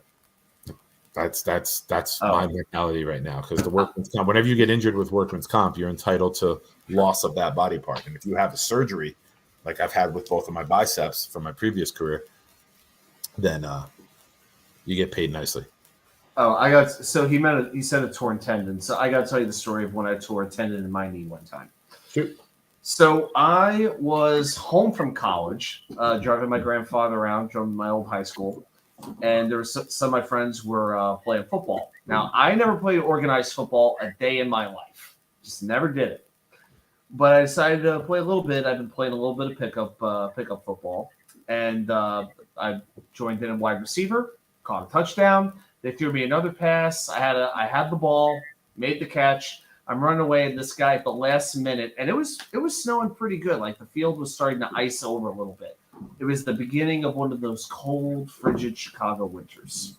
So he reaches out, grabs my ankle, and my right knee goes right down. It was my left knee, right down into the ground. And I was in a decent amount of pain, but I figured, okay, I'll just take this home. I'll ice it, elevate it. I'll be okay. That night, I could not sleep. The knee swelled up to twice its normal size. And I'm like, and this is Thanksgiving break, ironically. This is Thanksgiving 1999. I said, I need to go to the hospital like in the morning. We have to go to the emergency room. So they diagnosed it as a torn tendon in my left knee, and they gave me one of those wraps. It was an immobilizer that went from my ankle all the way up to my hip. So the whole thing is in a foam with the two Velcro straps below and the two Velcro straps above the knee. Exactly. Light blue. Right. It was like power blue, like your hat, just like that. So next day, I got to get on an airplane and fly back from Chicago to Boston to go back to college. And I get into the airport, and our flight's delayed an hour. I don't know why I did this, but I went to the gate agent with the brace on my leg, and I said, listen, I don't want to make any requests. The flight's already delayed, I understand, but I really cannot bend my leg. If you could please give me an aisle seat, I would really, really appreciate it. So I'll see what I can put do. it out in the aisle. I got you. Okay. I know. Then, of course, when the car comes by, I'm screwed. Because they ain't got no sympathy for nothing in that car. You can put a newborn baby in the aisle, they'll run that thing right over. So they call me back up. That's a good visual. I'm not kidding. So they said, standby passenger Bartolo, please report to the podium or to the gate. Go back up.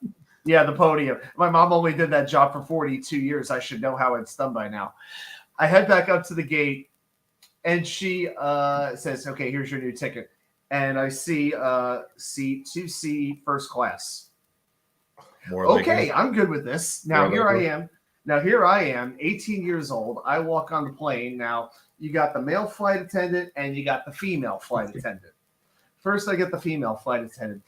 Mr. Bartolo, what would you like to drink with your dinner tonight? Would you like a nice glass of Chardonnay or Cabernet? I'm like, yes, I would. And I was no wine drinker at that time.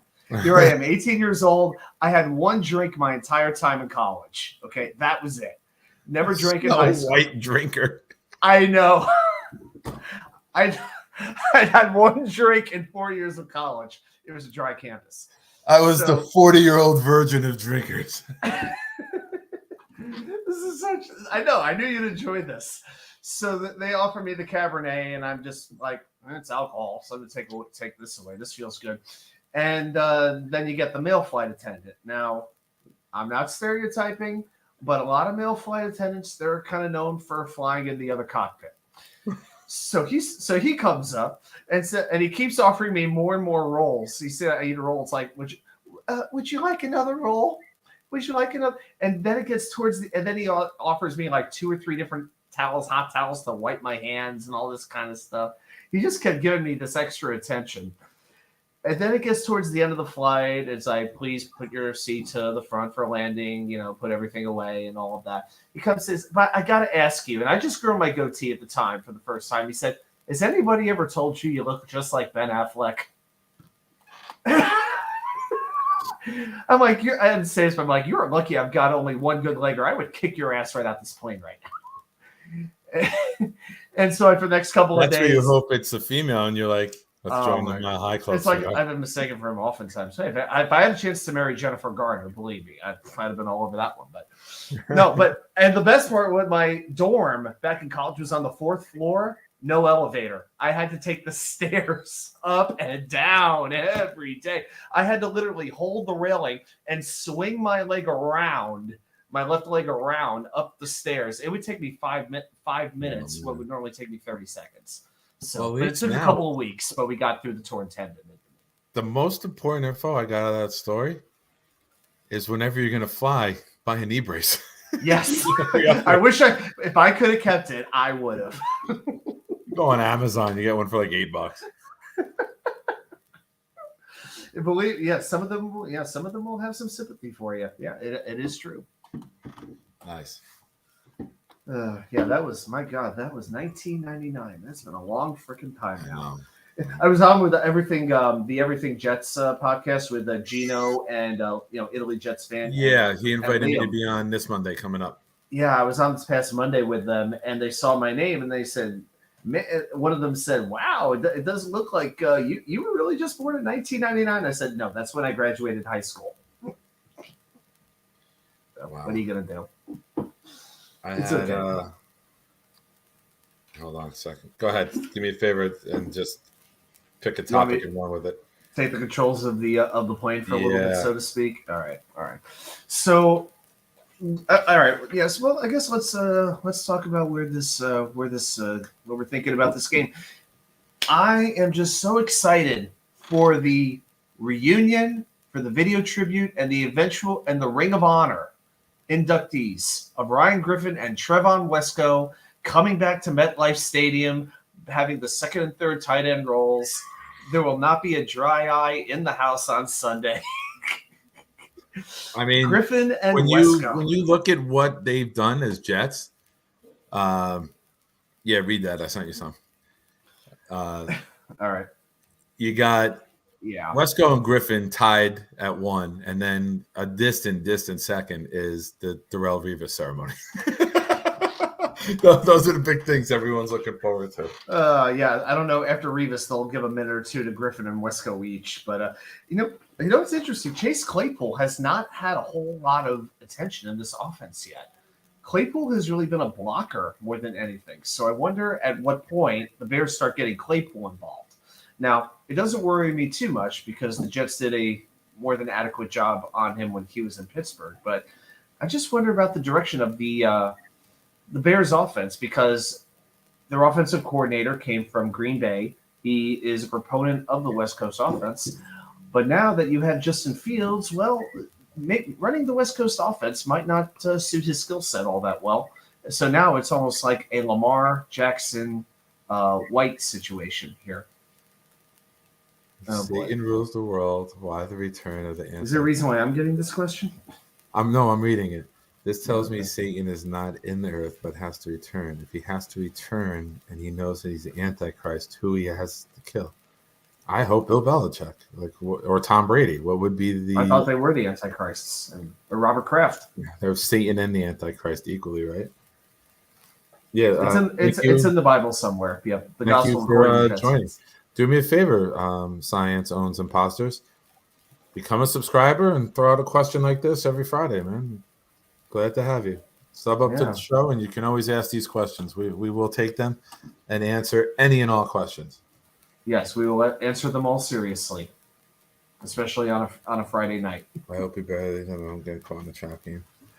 I don't think it's a trap game. I don't think the Jets can have a trap game. Yeah. I just hope it's a... We've been in every game. Besides the Miami game, we blew them out in the fourth quarter. And the Cincy game was since he was a borderline.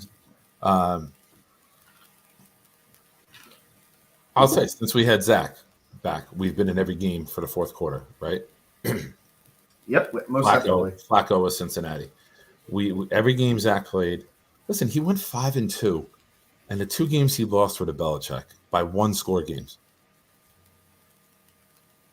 I'm not, and I'm not mad at it. Like, I get it. If we have Hall and Vera Tucker, Zach is 7-0 as a starter. Can't change my freaking mind. You cannot. There's nothing anybody will say that will change my mind. I wholeheartedly, fully believe Zach is 7-0 as a starter if we have Hall and Vera Tucker these last 3 games. You could easily make that case. Yeah, there's no doubt about it. We'll never know, but it was the best offensive lineman and their most dynamic playmaker. That was our identity. Our identity was getting that run game. You look at the run against Denver that Hall had, the 62-yarder. Vera Tucker cleared the way. They were a 1-2 punch. It was run behind Vera Tucker. No matter where Vera Tucker plays, let's get him pulling in space to be the lead blocker for Hall. It's phenomenal. Yep. As long as you could do that, Zach Wilson didn't have to be the answer. But they both went down. Corey Davis went out, his most trusted wide receiver. That cannot be overlooked enough how valuable Corey Davis has been to this offense. Yeah. And now we've seen the results. And I don't expect a big game from Davis this week, just because I don't know if Mike White has that connection with him where he's going to throw Davis the ball. I expect a lot of tight ends, a lot of running backs, and hopefully the Bears are clued in on that. Yeah, Carter, Conklin, maybe even James Carter Robinson. And Conklin to have 6 catches each. It's no exaggeration to say that, hey, if you've got those guys in a PPR league, play them this week. It'll be a good week to do it. Absolutely. No doubt about it. But, all right, man. You got anything you want to say in closing? You got anything you want to address? Get off your chest? Thoughts for Sunday's game? Yes, I do have something that is really bothering me that I've been seeing in the chats, and I want to take a moment to say this. Well, fire away, man. Floor is yours. One of the most common things that I have been seeing, especially in the chat this week, is Zach Wilson is another example of the Jets not being able to develop a quarterback. What in the world do Joe Douglas, Robert Saleh, and Michael Flohr have to do with Brownie Nagel, with Richard Todd, with Bubby Brister, for God's sakes, with Sam Darnold, and with Geno Smith more recently? The history doesn't matter. I mean, Sanchez was but he didn't develop the way that we wanted him to develop, obviously. But why is this an argument that some people make? Like, going back all those years, it's, to me, a similar argument would be, well, you should never, before Patrick Mahomes, you never should have drafted him because there's never been a great NFL quarterback that came out of Texas Tech. It makes just as much sense. To me, it's just lazy analysis. And some people, I'm not going to mention their names, have been beating that drum over and over this week. Come up with a new argument why you're anti-Zach. But I don't want to hear it that it's because the Jets should never draft a quarterback again because they haven't shown a history of being able to develop one since Joe Namath. It's just lazy, and we should be smarter than that as Jets fans. Just had to get that out. All right, I feel better. Common sense, people. Common sense. Anything you want to add about the game Sunday? Your expectations, score prediction, anything? My prediction today, when I did my interview with my friend, who's a big Chicago fan, was Jets 20, Bears 10. Oh, we're gonna keep it going too. I just got a message from someone who's gonna join. Oh, okay. Yeah, we could do that. All right, sounds good. Yeah, I'm feeling good. Well, hey, might have to grab another beer, but no problem. I figured we started early enough, right? With it being a semi-holiday, I figured no reason to wait till 9:30. I figured let's get it going earlier. Yeah, not a whole heck of a lot going on tonight, as far as I know. Yeah, if you guys in the chat want to hang, we'll hang as long as you guys are here. So yeah, otherwise we're just two knuckleheads talking back and forth to one another. Yeah, and then we do that on the phone, and it's just weird with two guys talking to each other on the phone for a long time. I know. Thank God that's why they have text messaging. And I'm not one to fly in the other cockpit. You know what I mean? I knew you'd love that analogy. Oh boy, but no, I mean the Bears don't even really have a strength in their team anywhere. The offense, defense, special teams, run, pass. Without Justin Fields on the field, without him at full strength, there's nothing to fear with the Bears. This is the Jets' game to win, and the Jets have not beaten the Bears since November of 2000. It has been 22 years. Those of us who have spent a lot of time in the Midwest, this one's a little extra personal for us. Myself, Chris Bradigan, the entire Chicago Jets fans crew, Mark Mailer, Larry Jankel, all my old buddies from the old days. So this is one that's going to mean a little bit of extra something for us. Not as much as it used to, now that I don't live in Chicago anymore. But this is a time – I feel as though, looking at the rest of the schedule, this is one of the few games where the Jets are definitively the better team in terms of talent. A lot of these games, it's like, well, they could win, but this might happen. There's no excuse for losing this game. And going forward, the Jets only have 3 conference games left. And to me, they got to win 2. Because then you start to talk about tiebreakers. You're down in the head-to-head against Cincinnati. You're down in the head-to-head against New England. So you better get that conference record good. So home Jacksonville, at Buffalo, at Miami.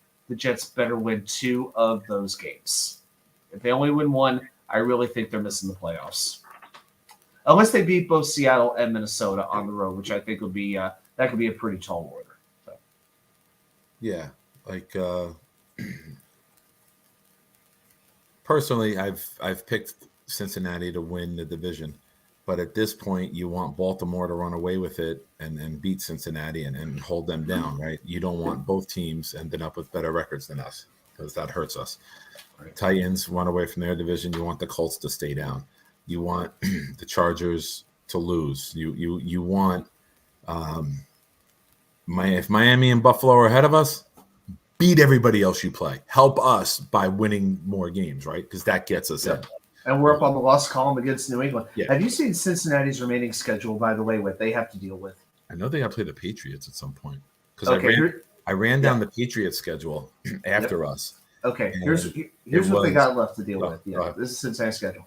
At Tennessee on Sunday. Home against Kansas City.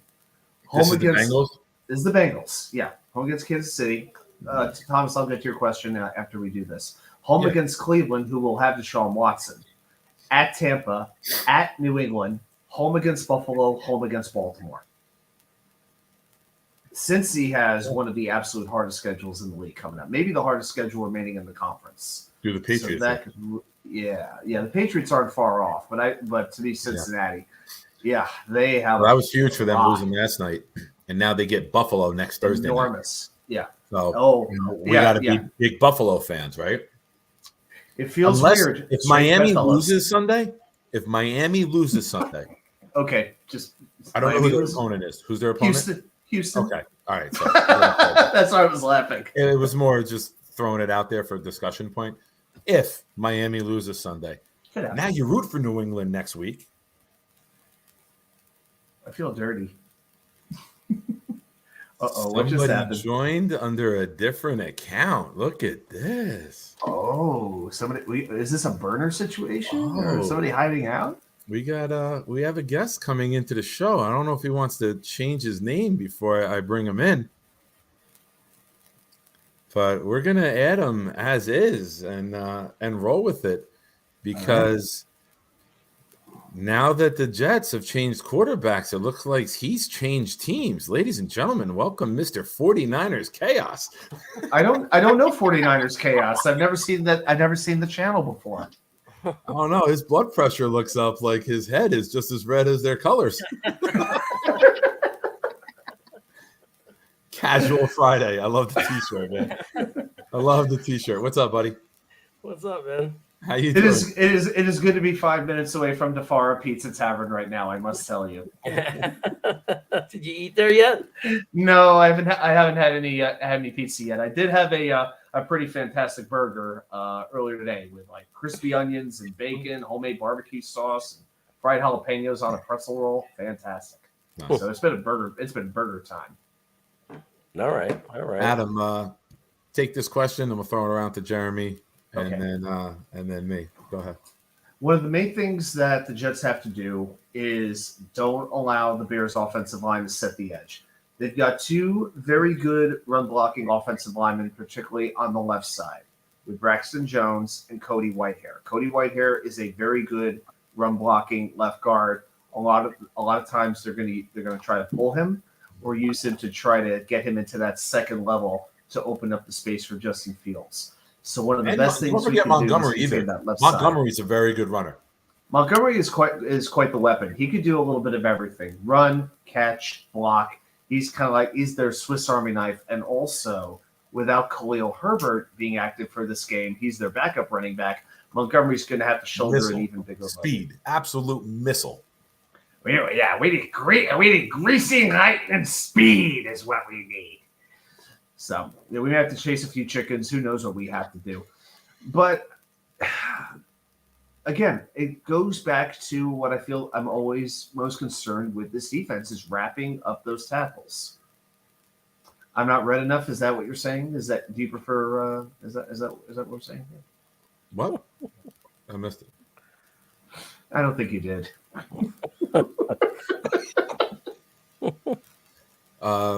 Put a spine on Fields, take away his tight end, a deep threat. He'll beat himself. He always panics. See when he Do plays. people even do the spy thing anymore? Is the spy thing even a thing? We play nowadays? zone though. So when you play zone, you don't need to spy because you'll have your linebackers covering thirds of the field. The main thing is, I think you're going to see less of what we've seen with our pass rush, like what we did against Baltimore. Right? We were all there together discussing it. We weren't going upfield. We were kind of containing lanes for Lamar to break out through by not giving him lanes by getting too high upfield and then creating that gash where he can run through the 3 or the 4 hole on each side, right? So what the heck? How did I comment? J. Cole. Is that you, Jeff? Did No, you? J. Cole. Oh, all right. J. Cole knows how to do that. Even highlighted yellow. Oh boy. Oh wow. It's even highlighted yellow in the chat. If that's J. Cole, that's pretty good. That's pretty That's good. not- If that's him. Me? The guy should be in freaking. I would say the guy should be in espionage, except I don't think he could ever keep a secret. The fuck? The guy should be in freaking. I would What the hell? Is there an echo in the building? No, I brought it up to see the chat on Oh, YouTube. now we know. Shucks, Now man. we know it's a fake. But how is it yellow in the chat? How Hey, did you man. break in and put that ridiculous untrue banner down below? That's what I want to know right now. I'm kind of like flabbergasted right now. You know, I'm not very speechless. I'm not speechless in many I'm moments. worried I worry that you got hacked. Adam, he didn't get hacked. He made me. He forgot. He made me a team member. Oh, it is you. All right. All right. That's what I said. I'm like, Jeremy, is that you? Everybody else watching is probably laughing, saying it's obviously Jeremy. I'm so happy Yeah, I can Jeremy do is that here. He's too. a god to me. Well, this is something J. Cole would say. It is definitely. Especially with the poor spelling and the grammar. I like know. I J.E.. know. Yeah. I should have said. I want to make Jeremy raviolis. Yes. There you go. If you're going to impersonate somebody, you got to go all in with it. Yeah. Yeah. Hey, do Modine next. Kill Zach Wilson about everything. Come on. I did. I forgot I gave him controls because we were doing something with the show one night. And I was like, I need you to do the controls and play the videos. You know how to do that. I don't Wow, want Nick, I don't know how many questionable decisions you made over the course of your life, but this has to rank right up there. Hey, Harrison, what's up, buddy? Can't say Hey, have brother. to know, have to wife, but always great stuff. Great to. Hey, yeah, sorry, I missed your text the other day on Twitter, but I did get back to you, man. I hope your internet's working again. Oh my goodness. No, he's back up. We just had a show. He actually would. He's saying if he didn't have to help his wife right now, I was gonna send him the link if you didn't mind and get him in here. But Never. He's great to talk football with. Yeah. So We've he's been trying to link since the time we did link on your show. Yeah, Or he mine, wants I you. forget where we had it. He wanted me to tell you, and I told him I would tell you. Like anytime you go live on Friday for a hangout, send him the link. Like he's down if he can come on. Yeah. Braden, we are happy to help you get through those household chores. What's going on, Rusty Spooner? Hey, you know how we are here. We're very supportive. If you're ever walking around the house sucking, just know that we got your back. We are the vacuum. We managed to all suck and blow at the same time. Rusty Spooner, Dude, my Jets man. forever. Mims is the greatest wide receiver in the league. Yes, Very curious to see the infinitely better than Corey Davis, obviously. very curious to see the actives and inactives for Sunday with Davis coming Simmons back. will- It sounds like Mims is still going to be active. Mims will be active. I wonder if that means Jeff Smith is out. I'm curious to see how they work the numbers. Right? Well, You we going know 6 wide receivers? Right. They could very well do it. I actually kind of like that idea. I mean, we know Rankins is not going to play. We know Yeboah is not going to play. So that'll be 2 right there. You know, and Zach will be 3. That's your 3rd inactive right there. But Bryce Hall, you're activating White in place of Zach, so that's just a clean swap because White's been inactive the last few games. and Bryce Hall has been. I'm sorry, Joe inactive. Flacco's been inactive, but now Yes. Flacco's active and Flacco's active. Zach is out, so Okay. that's a wash. Yeah, Bryce Hall would be 4. I would think he's pretty much perpetually inactive. Other than that, What is not it? sure the other 2 would be. It's 4 and ever. Yeah, still. Yeah, we started early, man. What's interesting to me is don't Sorry forget if you can only they, handle 20 minutes. they cut Marcel Harris. Yeah. Now there's 2. I have questions about this. This wasn't. Did he clear waivers? Did we sign him practice squad? Did He was just clear? waived. He was just waived. He hasn't. He was outright waived. So what I'm saying is, now here's the thing. Part of me suspects that he's the culprit in the punt return, and maybe there were other punts too where he didn't, or kickoffs where he didn't have good coverage, because really that was his main thing that got him a spot. But also my question is, when somebody gets hurt, like if Quincy Williams gets hurt, it was Marcel Harris that was coming into the game. So are they going to activate somebody else? Who comes into the game? Nasruddin. You think Nasruddin will be active now? He very well He's could been be. active? He's been active because I thought he was on Sherwood's the been Sherwood is 44. Yeah, but Sherwood's Sherwood's been playing in the middle. He's Yeah, playing in the Sherwood's been middle. getting some burn on D. I'm curious if They could promote National Day from the practice squad for a couple weeks, and then they could choose to sign him to the active roster. Or did they say what me and Greenbean were screaming at the TV when it happened and said, why isn't Jamie just the backup for all three linebackers? If one of them goes down, you stick him in there. You can't tell me he could play in the middle and he can't play on the weak. You can't tell me that matters. So the wide receivers need to learn all three positions, but the linebackers don't have to learn all it doesn't. positions. Yeah, that doesn't make it. Is that what you're telling me? Right. Okay. Just want to make sure.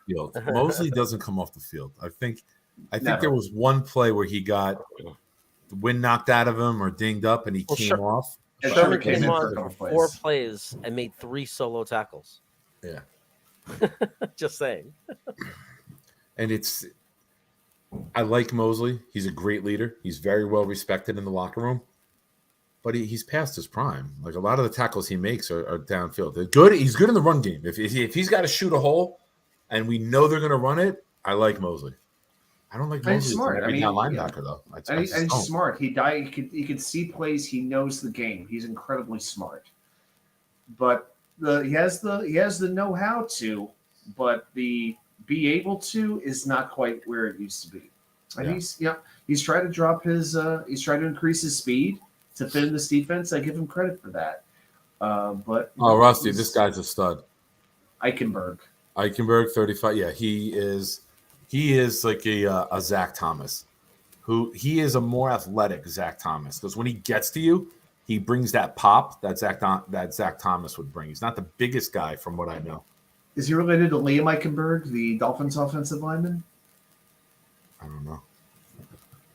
That's the only way I know that name, Eichenberg. I gotta look that up. Braden with a good comment. Let me get this straight. You put the duck and the chicken inside the turkey. Gotta love Americans.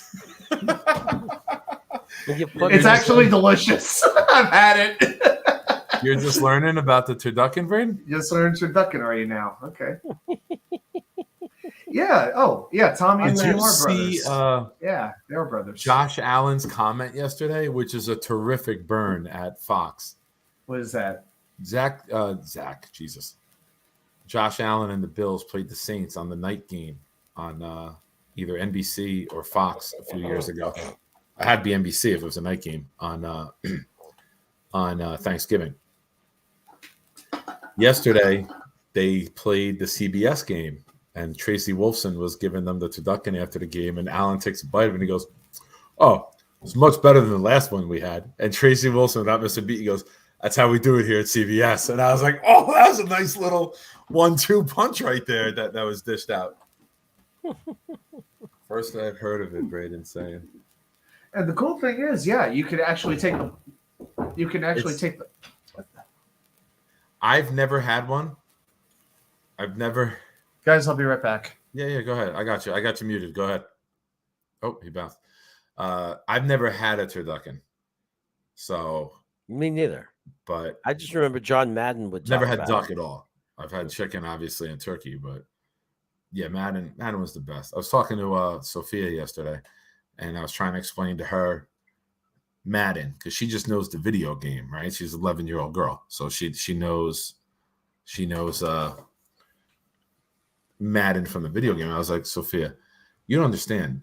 John Madden taught football to America.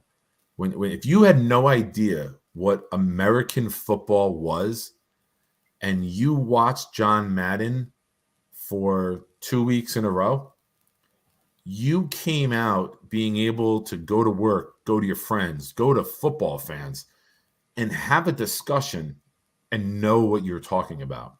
He didn't do what Chris Collinsworth does or Troy Aikman does, where it's more of nitpicking about the game and what's wrong with it. He brought a positive approach of educating the fan of what was happening, why it was happening, how it was happening.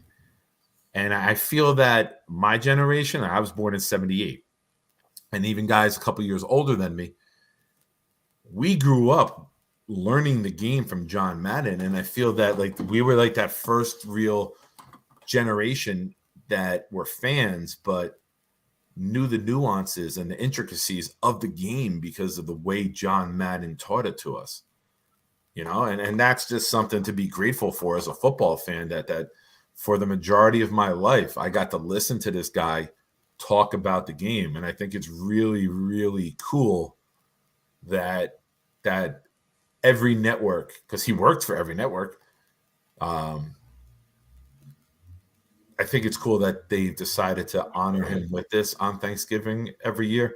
And it should go beyond Thanksgiving, because John Madden taught football to generations of people, and it's just he's one of the greatest gifts this sport has ever received. And as a fan, it's one of the greatest gifts I've ever received as a fan. You know, when you talk about a football icon, there's nobody like John Madden. No. Like a true icon. Like you hear the voice, you know who it is.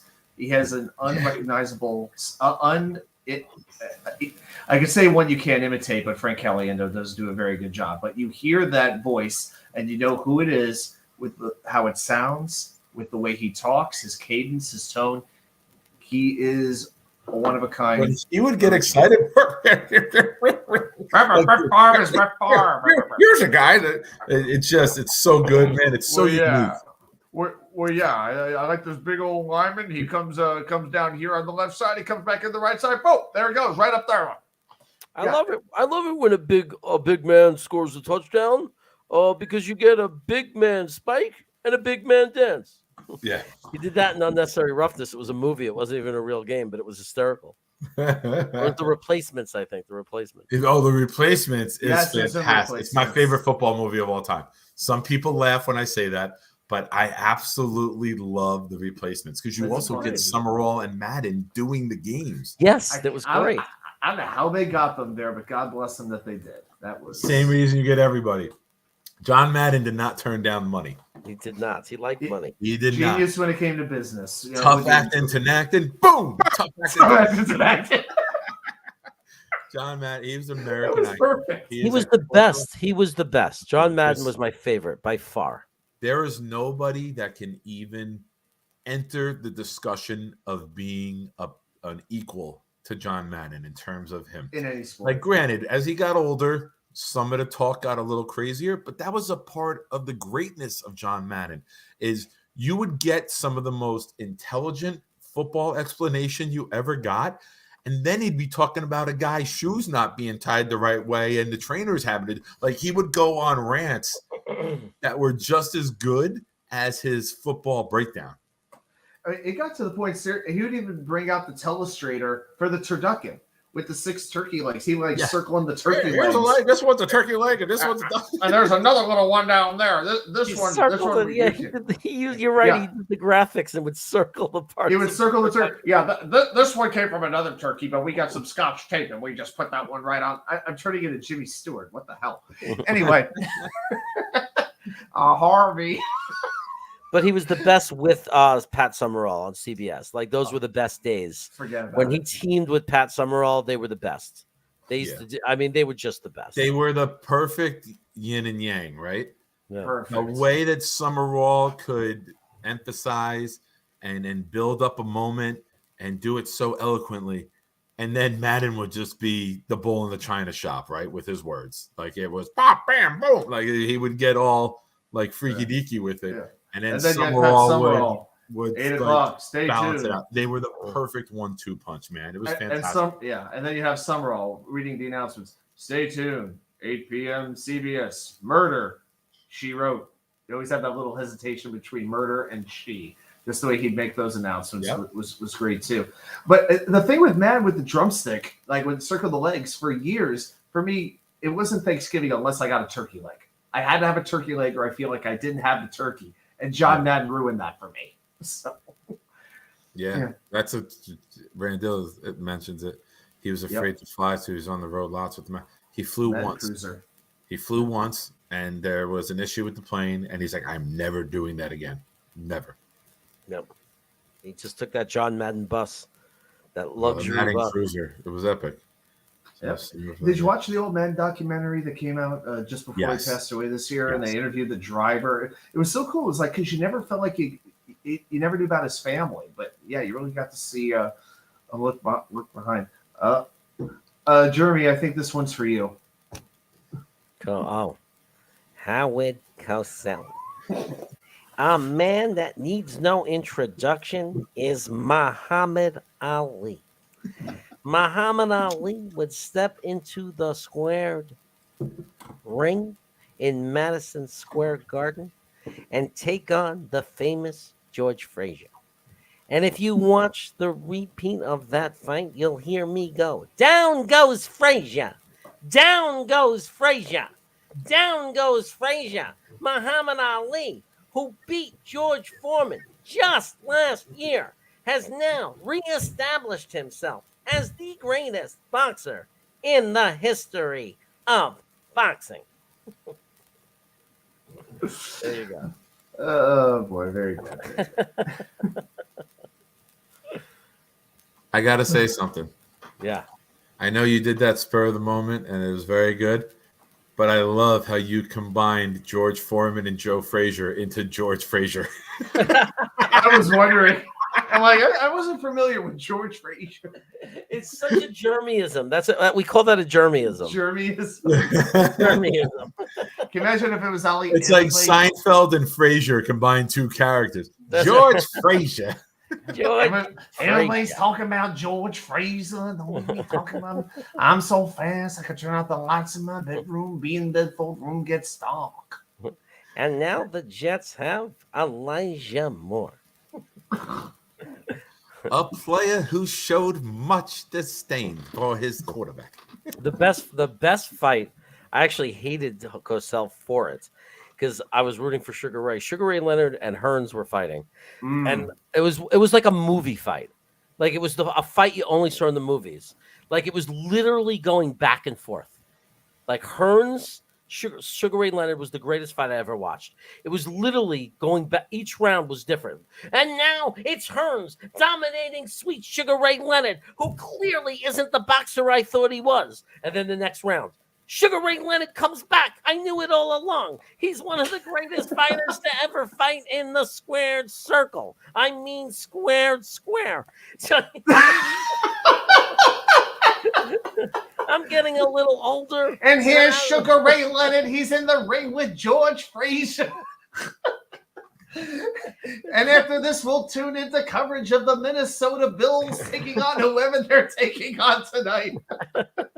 And the I still winner can't get over the Minnesota Bills, dude. It I looks still like can't Sweet forget Sugar it. Ray will go on, and he will end up having to fight marvelous Marvin Hagler, a new up-and-coming fighter in boxing that is threatening to take over and be the undisputed champion of the world. And then he got canceled. Oh, did he get canceled? He did. Oh, He- who got canceled? Which one? Cosell. He got canceled? What'd he do wrong? He died like There was- 96, but He but on Monday Night Football. Oh, he's the one that made the. There was a Oh. African American player on like a Art Monk, return Art and was Monk. running fast, and he was like, "Look at that little monkey go!" That's Alvin his Garrett. quote, not mine, for everybody Right, right. watching. That's Art Monk. Art Monk. But It Some Summer people Washington. argued back then it was a play on Monk's name. Right.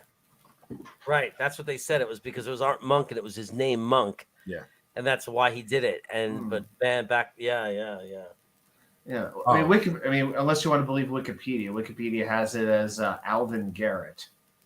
Does it? Oh. Yeah, not Art Monk. I don't Oh, know. maybe it was Alvin Garrett, but it was Washington, right? He was on. It was Washington. Washington, Yeah, back yeah, when they yeah, were still back when they were still the Redskins. Yeah, that little monkey gets loose, doesn't he? Wow. Oh Okay. my God. They were Yeah. canceling people even back then. I didn't even know that. Well, that's tough though, because That's was bad. That's bad. Yeah, that's really bad. That's a really asshole thing to That's a do. bad slip up. That's really, really asshole thing. I don't think he did it on purpose. Like it probably just came out and everything. No, but But- real life clashed with work there for a second, and it was on the short end of the stick. Yeah, it was not a good moment for him. Do you remember the movie Better Off Dead? No. Yeah.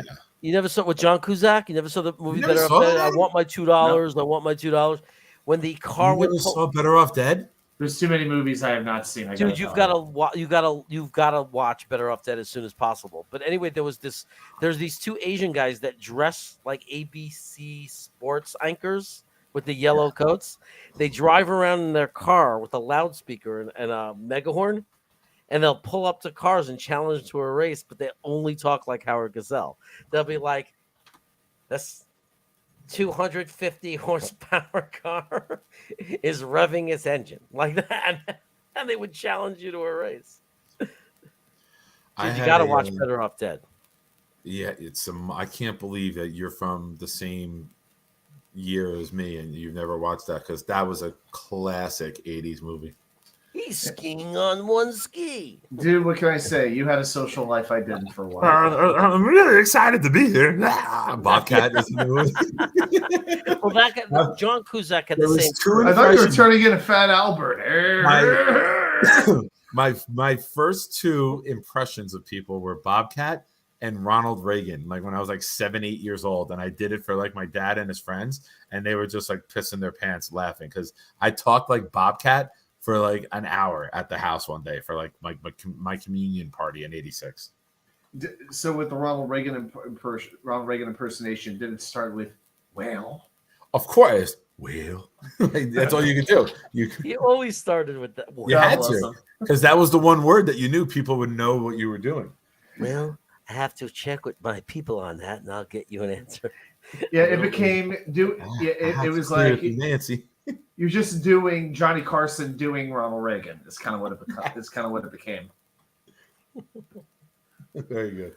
With what I don't even know with who, Jim.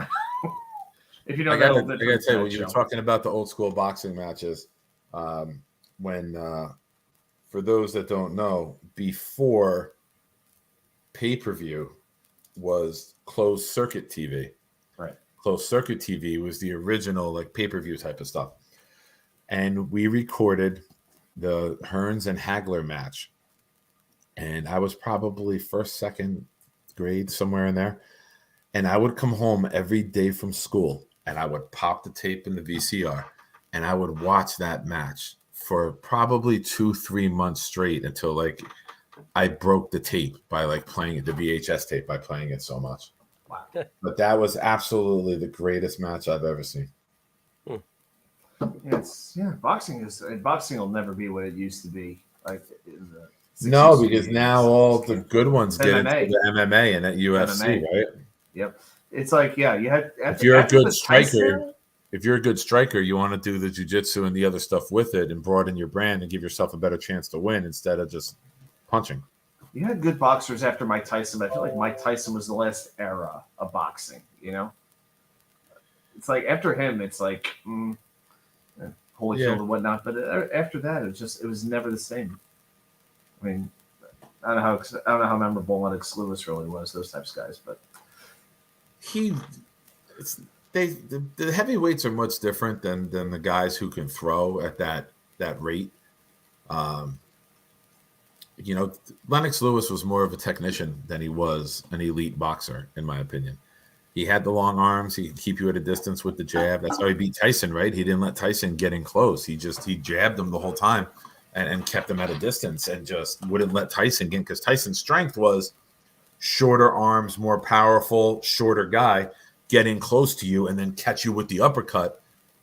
And just the strength of him would kill you. But Tyson couldn't fight a jab distance, right? Not with his short arms compared to Lewis's arms.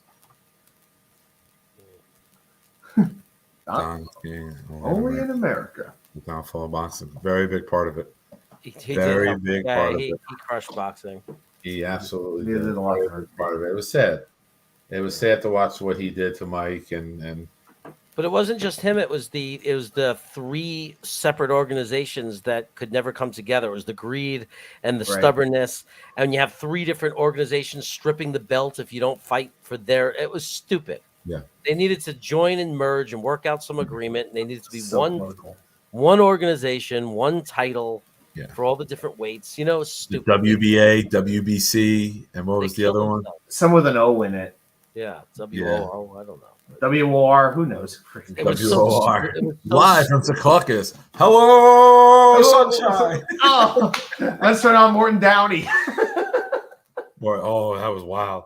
I'll Oh never my forget. God. Friday nights or Saturday nights, it would be the Morton Downey show, and then Howard Stern would be on with his little show on Channel 9.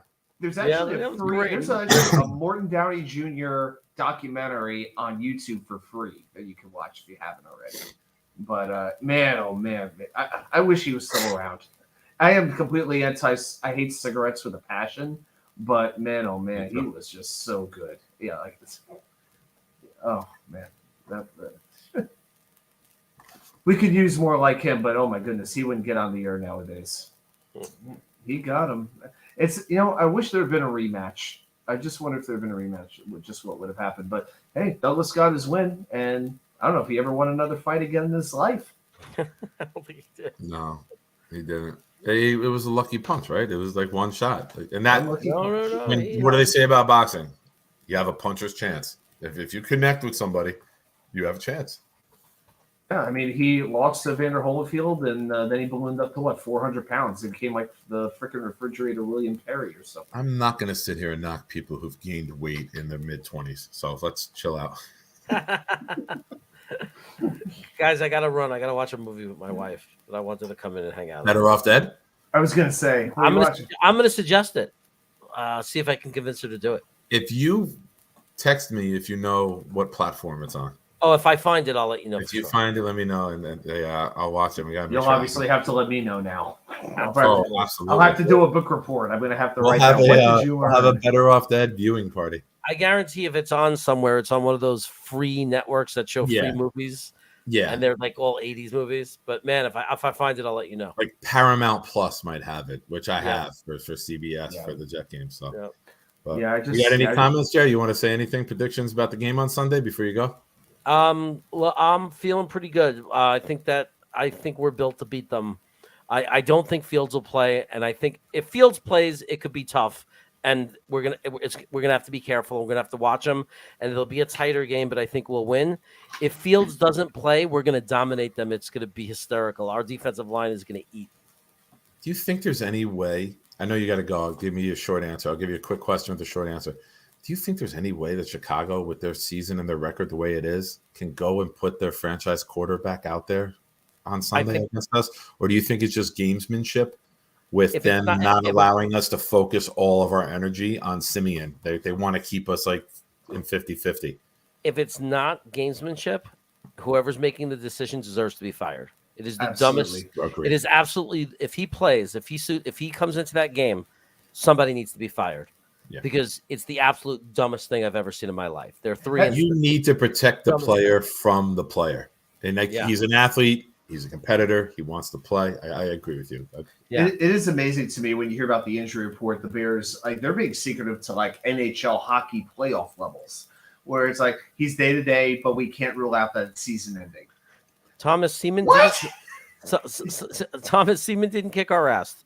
Seaman never played against these Jets. Everyone's got to throw the past away. This team has nothing to do with the teams before it. Seaman never played against the New York Jets. Not these New York Jets. This is a different team right now. I love that you got to keep stop living in the past. Huh? I love that you keep calling him Seaman. Seaman. All right, man. How does that keep Jeremy? How does that keep leaking out like that? How does that happen? How does semen keep leaking out? Do you need a sex ed That's class? what she said. Hey, enjoy the movie. Tell wifey we said hello, and tell George Frazier we said hi to. Okay, take care. All right, buddy. Be good. Bye. Oh, thank God he's leaving. Oh, he's still here. Well, this show's about to get a lot less red. Now we just got the Jets fans here. There's no more 49er fans in the room anymore. All right. That's what she said. Give me your closing remarks. We're gonna wrap it up. Yeah. My point is this: 7-4 after this week. There are no excuses. There are no reasons. I don't care if they win by 1 point or if they win by 50 points. Just win the game, get right, and then take it into the rest of the season. This team, we've seen what they are capable of when they're playing right. When they don't beat themselves, they could hang with any team in this freaking league. And now this is a team that, again, we have to defeat. Then after that, we're going to see what goes on from there. But I am very excited about this game. I think the running backs are going to do really, really well. Carter and Robinson, I think, are going to have a big game. And again, I'm going to echo what Jeremy said. If the Bears play Justin Fields, they are out of their freaking minds. There are no excuses for it. And I've lived in both places. New York pizza beats Chicago pizza any day of the week. All right. I see the defense doing what the defense does. And I see if Simeon plays, I see us feasting. I see a 3-interception game. I see us doing to them what we did to ourselves last week on offense. I see putrid numbers. I see a lot of punts. I'm hoping White can put a drive or two together. Maybe the defense gets a score. And I'm looking at this game like a 20-6 game, 20-10, and maybe the 10 being something that they put on late, when we're in prevent mode. So I think it's a game we should win, and I hope we do. I come out and we get some momentum. I don't expect a lot from Mike White, but if you have a game plan where you're sending Wilson, Moore, Davis upfield, and you're dumping off to Conklin and Carter, and you move the chains, it's a fun thing. It'll be good. We move the chains. It's not going to be spectacular. It's not going to be wow. It's not going to be a lot of highlight plays. But who knows? Maybe you get the ball to Moore and Wilson on time, and they have the athleticism to take one finally and break it and go 60-something yards for a touchdown. Something we haven't seen yet, from this offense. So we'll see. And I'll be honest, I hope Zach figures it out. It seems to be a mental block, and there seems to be something mechanically wrong. Excuse me, I got the hiccups all of a sudden. I want to see Zach come back and succeed. I really do. Every Jet fan should want that, because if Zach can fix Zach, we're ahead of the curve. And if Zach can't fix Zach, we're not back to square one, but we're going back a few steps. Unless we bring in a veteran next year, then we make some crazy move for a proven commodity. But we're too far away from that discussion, and I know a lot of fans want to have that. I'm enjoying 6-4 because my son's 14. He was 7 going on 8 the last time we were playing winning football.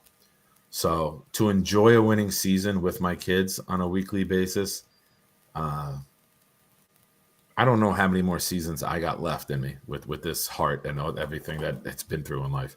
So I'm going to enjoy my team playing winning football. And I'm not going to do doomsday, and I'm not going to do end of the world, and I'm not going to do the walls are caving in around us. This is the beginning.